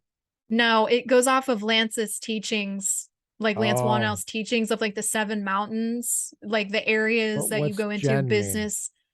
I think it's generation. I might have to double back. Doesn't it mean young people? No, No, it doesn't. Okay. no, it can't be because he taught that regardless of age. But Okay. so yeah, so one of my friends at the time answered and was like, I want this. So, and they asked if they could buy it. I was like, what the heck? So I was shocked because I was just doing this for fun, but that triggered several friends and family to deplete all of the things that I had made at the time. So I considered doing my art part-time because I still had time and I wasn't working just yet. So I came up with a business name, which you probably see on my portfolio. I don't want to say it out loud if you don't mind. And then You could just I think it and just, then I'll get it through your thoughts. yeah, okay. You got it? Okay, got it. Got it. Okay, got it. So I came up with a business name and I operated unincorporated for a short time after that. And then at some point, it really kicked off when I joined this entrepreneurial group in Tampa for kids in the local area. And they gave you and the people that participated a safe platform to share and to sell art. And I was on the, I think I was always the oldest person there. I was like 17, 16, 17. But the kids that I was working with, they were like 10, Mm, 9, okay. maybe even 8. So they were very, we always looked like we didn't belong in the same area, but I always Okay. tried to encourage them and buy from them, you know, Oh, that's good. grow their entrepreneurial Right. desires. But yeah, so I was doing that for a while, and that's like I said, when I accessed the general public, and then I just started to notice that like ridiculous things would happen that I like I sometimes I'm like, yeah, I have like heavenly favor here because this stuff doesn't happen. So things would happen like I would be in the middle of setting up at 8:30 in the morning and someone would walk by, literally hand me cash with no words, and then take the painting and walk away. Or someone would be like, "Oh, hey, that's At the fine. I'm coming price back for that they gave you what your price was? full price." Sometimes even more. Sometimes they gave me extra money to just affirm what I was doing. Huh. I had people come up to me and tell me that they've never seen art like this before and they took like a million things home with them. I also had it happen where I felt like I was, we can debate whether or not this is real or not, but I felt like one of the paintings that I had created was for someone very specific. I felt like it was for someone who loved birds. I don't know. So I remember later and at a future market, it was sitting on the floor. Some guy came up to me and is like, "Hey, is that for sale?" And I said, "Yeah, it is." And I said, "Do you like birds?" It's like, "Actually, I like love birds." And I was like, "Great, this is yours." And then he went home with it. You didn't So charge him who for it? knows? No, no, no. He handed me cash and left. I was charging hundreds of dollars for what I was doing, and they just, How did you come up with the prices? yeah, okay, pricing. That's a lot of fun. So if you want to do professional pricing, you have to take time and materials into consideration, and this is like a whole debate among the artist community. How do you charge for art? Because there's two things that you're talking about here. One is cost, which is usually concrete. It's your time and materials. But then there's this thing that's kind of more unpredictable, and that's why it's always a gamble what you're trying to charge. But it's the meaning. It's the way that it connects to people. And how in the wide world do you put a price on connection? Well, the truth is that you Pretty can't, easy. but you have to. No, it's pretty easy. You could hire a music consultant. I'll do it for you. You could pay me $50, and I will And you'll say, tell me how much it's worth. and I will say, connection, $100. Well, no, that's the And problem, that's though. $50. You owe me $50 now. Well, that's the problem, is the way that you connect with it is different than the way that someone else connects with it. And you may be willing to pay $100, but someone else may be willing to pay 200. And that was always the problem. I'll make you a deal right now. I will be there or through Zoom, and I will be there with them as they're looking at it, and I'll look at their face. And based on the scrunches of their face, based on like the little divots in the wrinkles, twitches and stuff on the their, twitches. in their eyes. Okay. Yeah. I will say 225. 225. And then I'll get, you're just sitting there like 225. I'll get 300. Like, 7%. I don't charge a lot, 7%. And, for that one. Okay. And I may have to take you up on that. Sure. How else do you think I make it out here? So that's how I do it. I can do pricing. I don't know how anyone makes it out there, to be fair. You're telling me. You're telling me. So there is one thing though. You're lucky that you live in Florida. I love our governor. I'm gonna get heat for that. I'm gonna get heat for that. I'm sorry. Well, who's your governor? DeSantis. Okay. Yeah. People don't like one, it? he didn't. Oh my gosh, people hate that guy. Oh my gosh. So much backfire. He was the only during COVID, he was the only person that I think was thinking logically. Oh, interesting. As far as governing bodies over Florida. Okay. Yeah. DeSantis okay. and Ron DeSantis. COVID. Yeah, and you said that it was logical what he did. Some of the things he does, I'm like, dude, you're going too far. But most of the things that he was doing during COVID were cohesive, logical, and completely fair. And did people not like that? Oh my gosh, no. Wow. No, not at all. No, people don't like deductive reasoning. Are you kidding me? So what was the response? What were the responses that you saw and you experienced? Just rage.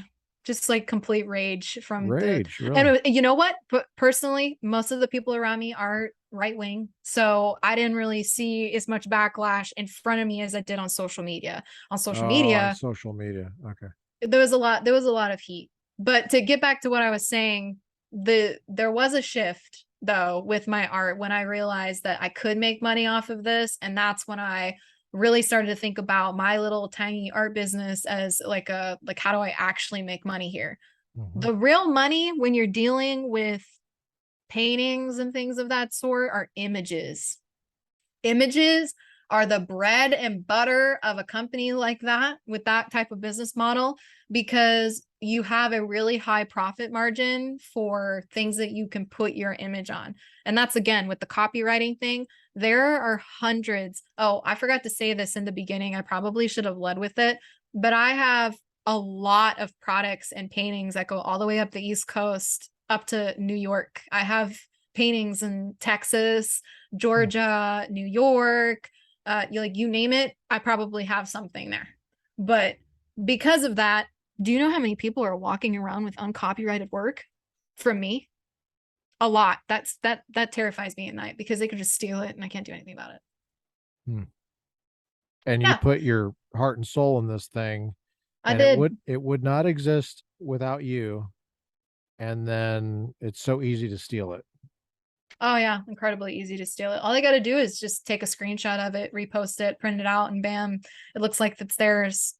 Wow. Which is crazy. That's sad. Is crazy. That's really but prints, It is really sad. But prints, magnets, household products, if I put my image on it, I was able to make a profit margin. But then also it's like those stuff, like people eat that up because the customer base that I was dealing with at a mall, I forgot to mention this. I was at a mall the entire time. I don't know if you've ever tried to sell to someone at the mall, but it's really hard. No, I haven't. Yeah. Well, Yeah, no, it's really just like hard. machine guns and Tough crowd. drugs and stuff, but not art. Yeah. Yeah. Tough crowd though. Really tough crowd. So cheap stuff sold quick, essentially, is what I'm saying. So this is a tough business. It's Yes. intellectual property. It's very difficult with technology to protect it. And Yeah. at the same time, in order to get it money for it, in order to get money for it, you have to expose it for sale, right? So, Yes. I mean, I've never bought a painting without looking at it. So, um, Wouldn't recommend it. how with everybody with, you know, it was easy back in payphone day because there's no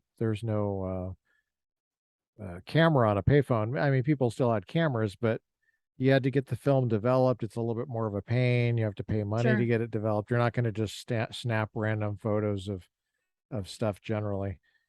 But yeah, that's a copyright quagmire. I think the way that art galleries do it is I think they say no photography allowed, right? Yeah. But well, So that I mean, so people are not snapping pictures in art photography in the no. studio. They're not supposed to, right? They're not supposed to. And generally that's pretty well enforced, I think. But at the same time, unless I mean, if it's a famous artist, everybody's going to know. Okay, that's not yours. you ripped that off, right? So, but Yeah, when for that's not people yours. like you're not famous yet. So, I love how you say yet. well, everybody starts Ha somewhere. ha ha. Everybody Oh starts man, somebody somewhere. it'd be crazy. Everyone Do you know likes, who? like my family likes to Do joke you know that, who Thomas Kincaid is? yeah. I met him one time. What? Really? I met him when before he was famous. Yeah, Really? he was at my church. I remember him. That's crazy. The reason I remember him is because he was selling that's why I know this is a legitimate memory because there's no way I could have made this up, but he was in the Calvary Chapel, Monterey Peninsula, which was meeting at Lighthouse Theater in Pacific Grove, and I remember him with his mustache. I remember him, and I remember talking to him, and That's really he interesting. was in the lobby and he was selling dishes and stuff with his artwork on it, and he had other stuff, and I remember thinking, "Holy crap, this guy's a really good artist," but nobody was buying anything from him because he was kind of expensive, and nobody knew who he was. And I mean, I always remembered him, and then later his galleries were in Carmel and Monterey, and there's actually still a gallery in that area just down the street from that where that church met called well it's in Cannery Row, and it's still there. You can go in there and look at it. But there used to be several galleries. Like I think there was at least two in Carmel, and and yeah, I met him. And so my what I remember from that is just, you know, everybody starts somewhere, Yeah. Yeah. and he was That's very just true. he was trying to sell his art, and then See, but I think your comment there about it being expensive, that's the yeah, problem. Is right. people don't want to pay for things that they don't understand or don't know that they aren't familiar with. Well, I remember thinking to myself, I would like to buy this, but I don't have anywhere to put it, and it's a little bit out of my price range because I was single at the time, and I was just not, you know, I was not in a position to. I was living on a army base at the time, and I didn't have you know, the money or the room for it. But I remember thinking that I would buy it later if I had the money for it. And so um his stuff was eventually on Hallmark cards and stuff like that. So I mean it's now everywhere, right? And then it's Yeah. on magnets, it's on everything. And I think it would be pretty easy to print stuff off and make your own magnet, Thomas Kincaid magnet, if you really wanted to. They do But that in Europe. I took a trip over there in 2019 before COVID. I'm incredibly privileged to do that. I know a lot of people don't get to do that now with the vaccine and whatnot. oh great, we're gonna get this taken down now. Demonetized. I haven't said anything about COVID That's yet, right. but Well, you're so logical. I technically though. didn't say anything. But they're not logical. They just take stuff down randomly. Like, oh, you said this word. Oh, okay. Yeah, I know. That's how. You Don't said get me started about DeSantis. social media, because I have experience with that because I do marketing and sales for the company that I work with. But yeah, so they do that in Europe. Every popular image that you can think of that is located in Europe, there are people that will is haggle the right word? Haggle you. Yes. They'll harass you is really the right word. They'll Right. harass you and track you down like a hound and try to scam you into buying things, and they say it's theirs, but it's not. They'll and they sell those images, and you know it's a knockoff, but it's not theirs. Even the people standing out with paint, for crying out loud, it isn't theirs. They're literally faking it, and they're trying to scam you into buying it. And you know what's really bad about that? So not only have you just given your money to a scam artist, but they stole your phone too while you were looking. Wow. So bad up there. But it's so weird because I don't know why people do that. It's like, this is very clearly, this guy did not generate the Mona Lisa. The Mona Lisa did not originate from this random guy on a sidewalk. Right. Why don't you know that? I don't know. But I think the Mona Lisa is that in the public domain now though? I don't know if it's old enough. I think it is. I don't know. That's a really good question. I'm almost certain that it is. I don't know the laws check in Europe, but I'm assuming that the Mona Lisa I probably gotta fact check that. Pretty dang old. Yeah. Yeah. It's not even, I remember trying to go see the Mona Lisa. I don't even think it's the real one. Everyone acts like it's the real one. I don't think it's the real one. I think that's too vulnerable to keep something like that out like that. And did you see someone threw a pie at it or something like that like a month ago? Like security slipped and someone threw something at it. I don't know. It was an incident that happened months ago. I saw it and was like, are you kidding me? You can't just be throwing things at the Mona Lisa, even if it's fake. Right. How did you meet your fiance? What's that like? What's that like? Lord. What's that like being so young and dating? Do you guys use the word dating? Well, to the people that don't know we're engaged, yes, we date. To the people that do know, I'm engaged. Okay. All right. Yeah, we still date though. I think dating is a really broad term, but you're engaged. I am. And probably not a lot of people your age are engaged. No, I think I don't know why this shocks people. I've literally had people be like, "What? You're engaged? That's crazy." And I'm like, "Really? Is it crazy?" Why do they say it's crazy? I don't know. I just think that to be honest, that their love life is probably in such disarray that the thought of even being engaged is a little intimidating, maybe. They're too busy writing their crappy 50% papers for their A. You said it, not me. When is the big day? We don't know yet. Okay. I always like to lie about the way that we met. I lie for hours every night. No big deal. Yeah. Because we met on an app. It's so depressing. I know. Wow. Bad news. But it's really about interesting. An appetizer at a restaurant. You were both sitting on it. No. Chicken wings? Yeah. We met. We were sharing an app together. He didn't ask to come up. He just started eating the food off my plate. Oh, how's it going? No questions asked. Ysabeth. Yeah. Is you got something on your butt there. Looks like yeah, is that horseradish? Oh no, it's the buffalo sauce. Okay, gotcha. It's the buffalo sauce. So you nice met to on meet an you. app. I'm gonna eat all your food now. Yeah, we met on an app. Yeah. Tender? No, Tender? no, it's Bumble. Come on. I'm more decent than that. I don't know apps. What are you talking about? I don't. Tinder is like, The app I know is the postal. I have a mailbox outside. you have a mailbox. I mean, most people have mailboxes, but I understand what you're saying. No, Tinder is like the trash heap, like the burning All trash right. heap of dating Okay. apps, in my All right. opinion, Okay. because they use it mostly for hookups. All right. And what's the word hookup mean?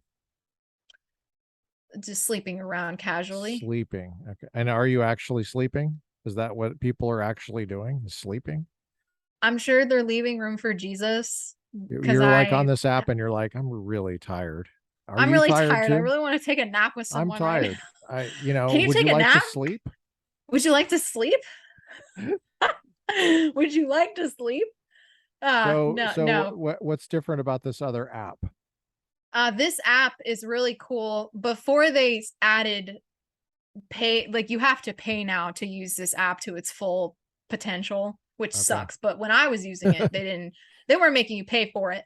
But this Wow. app is different because they make the ladies approve the men Oh. before they're allowed to text you, which decreases harassment Oh, okay. because women get harassed on Now what dating apps. that's a shocker. That's a real Big shocker. shocker. So what is the basis of is it a picture or what is it, a No, resume? I mean What are you it's kind looking of at? a resume. I feel like if I could put a resume in my bio, I definitely would have What done is it. it, a It's really, tattoo? What are you basing your approval on? you have Oh, what he's do you got an call them? Not entire eagle on fields. his chest. Oh, nice. Okay, yeah, great. Yeah. There's fields that you can select or deselect based off of your preferences. So it filters people out. So you have like fields in your bio, right? And Oh, then you fill out the field. And then on the other side, if someone's like trying to swipe on you per se or try to talk to you, there's filters. That's what they are. They're filters. And so they filter out what's in your bio and what's not. And you know what's really funny about this?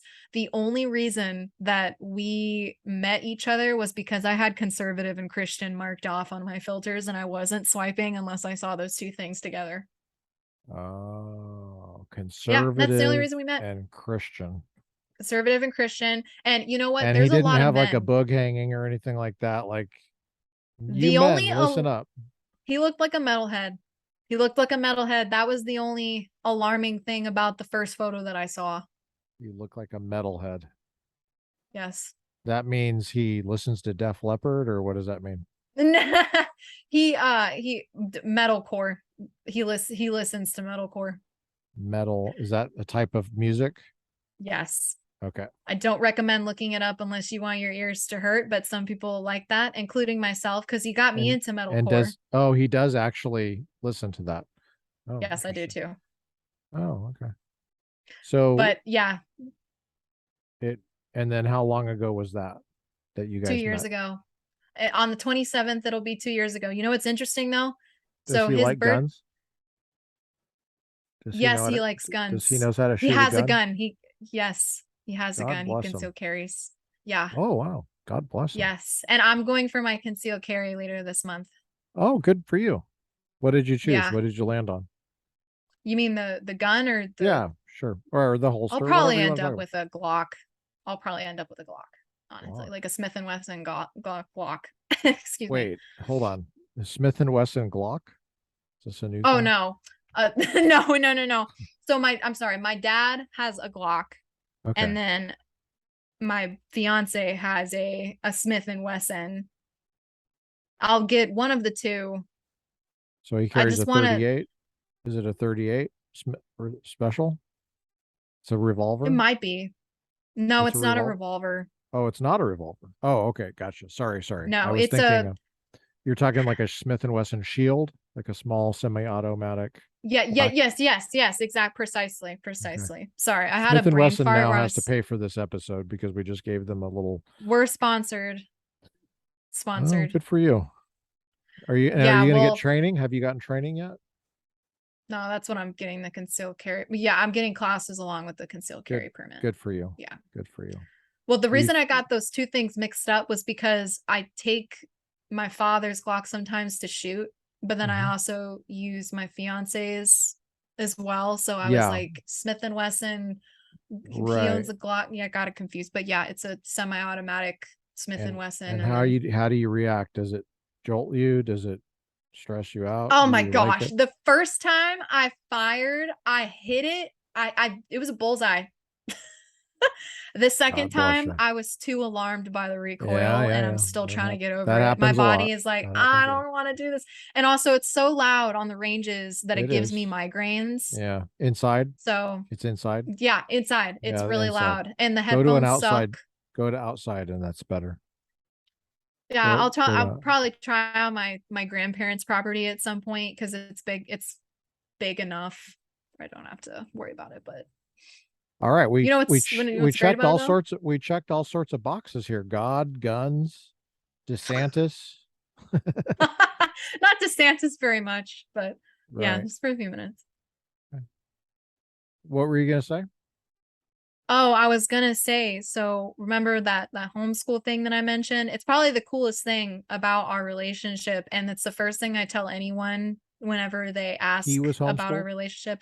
No, he wasn't homeschooled, but Oh, okay. I was homeschooled. And when you're homeschooled, you have a few options as to how you get your education. So one, you probably think of you're like at home and your parents are teaching you. But through high Right. school, my parents didn't school me. I went to someone's house to get Okay. schooling.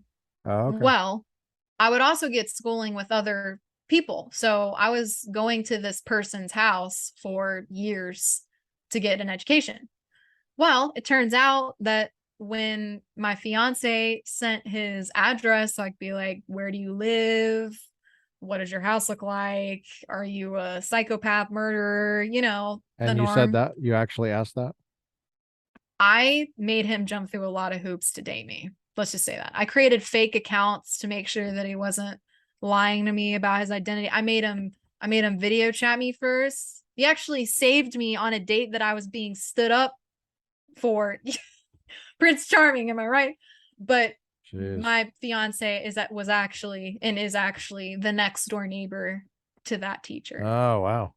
So I walked past my fiance a Oh. million times and had no idea he was next door. Are you the same age? No, he's a little older. Okay. Wow. I can't imagine um what your age folks are dealing with in terms of quote unquote dating and just Oh my gosh. with technology, with social media. It's so foreign to the way I grew up. And I even in bet it my is. it's foreign to my adult life. I didn't have an email address until I was gosh, I was in college. I was in the military. And I didn't have a cell phone until like right at the end of the military and I was entering graduate school.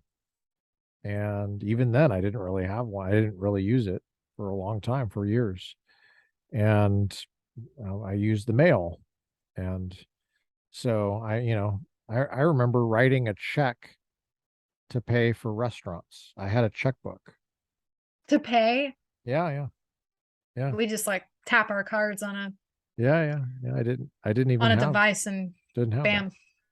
Now, I mean, Yeah. it probably should have been building credit earlier, but I didn't. So I know I look 27, but I really No, no, you look 12. well, Very youthful. thanks. Um yeah, it's your generation. I just I don't even know how to it's lovely to have these kind of conversations because you seem so normal to me and it's almost like I'm talking to a normal person and Thanks. You almost called me normal. and yet at the same time I Thanks. know you're really one of those younger people Yeah, and I am pretty young.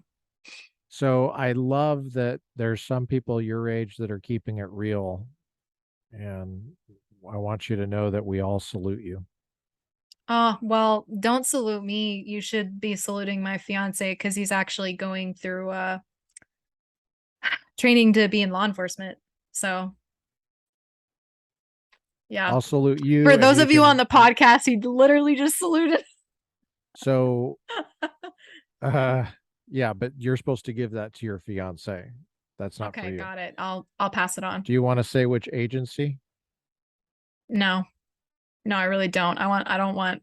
I mean, as Okay. you can imagine, I'm going to be the wife of someone in law enforcement. That's kind of scary. Yeah, That's really scary, especially today. right. So no, I don't think that's safe, but Okay. it's worth noting though, because one of the many reasons why I love him is because of his commitment to safety and integrity and just, Has he read the Constitution? has he read the Constitution? Honestly, I think that the Academy is going to make him read the Constitution if he hasn't already. They're Okay. making him read constitutional law right now. I wouldn't doubt it because that's kind of important. But I'm It's hoping kind of that important. comes Yeah. from his soul and he's interested in that for other reasons than just passing a test. But is he a Christian? Is he a Christian? Yeah, absolutely. Okay. I'm not about that unequally yoked business. Okay, good. Well, is there anything else you want to talk about? No, I don't think so. I think I've talked about just about everything Not I could everything. think about in like a 2.5 hour span, but I don't Not know. everything. We caught about everything important about Yeah.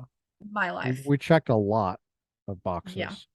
Yeah, I'm sure when my dad listens back on this, he's gonna be like, "Yeah, you spent like 40 minutes on this podcast talking about OSHA, and now it's gonna end up Right. for the podcast." Yeah. People are going to think it's paid for by OSHA, and they really should be paying us for the little thing. But yeah, I don't know why the IICRC or OSHA doesn't make him some sort of representative. It literally baffles me how that hasn't happened yet, because he just preaches it like it's the Bible. well, it helps his business. So no, it doesn't actually. If you teach the standards, like really teach the standards, it'll put you out of business. The only reason I think that people who teach, like really teach the standard, survive is because of God's grace. okay. Pretty bold claim, but I know I'm right. Is your dad a Christian? Yes, my whole family is. Okay. Does your dad like guns? Yes. Does your mom like guns? I said earlier that he has a Glock. Doesn't mean he likes guns. He might just have a Glock laying around. Does your mom like guns? Does my mom like guns? Don't You're have any under comments oath. on that because I don't know. You're I don't under know. oath. Okay. I know. I'm under oath saying I don't know. Well, Ysabeth, it's been a wonderful journey through your life. And we're so grateful that you came on and enjoy and talked about business and art and all things faith and guns and Florida and OSHA. everything about OSHA. And now everybody that listens to this podcast, you want to say hi to your grandma? She's the one that's left. You want to say hi to her? Hi, Grandma. I Yeah. love you. Thanks, Grandma, for listening. And then also the OSHA agent and your FBI agent is also listening. Yes, you're always contact your daily OSHA representative.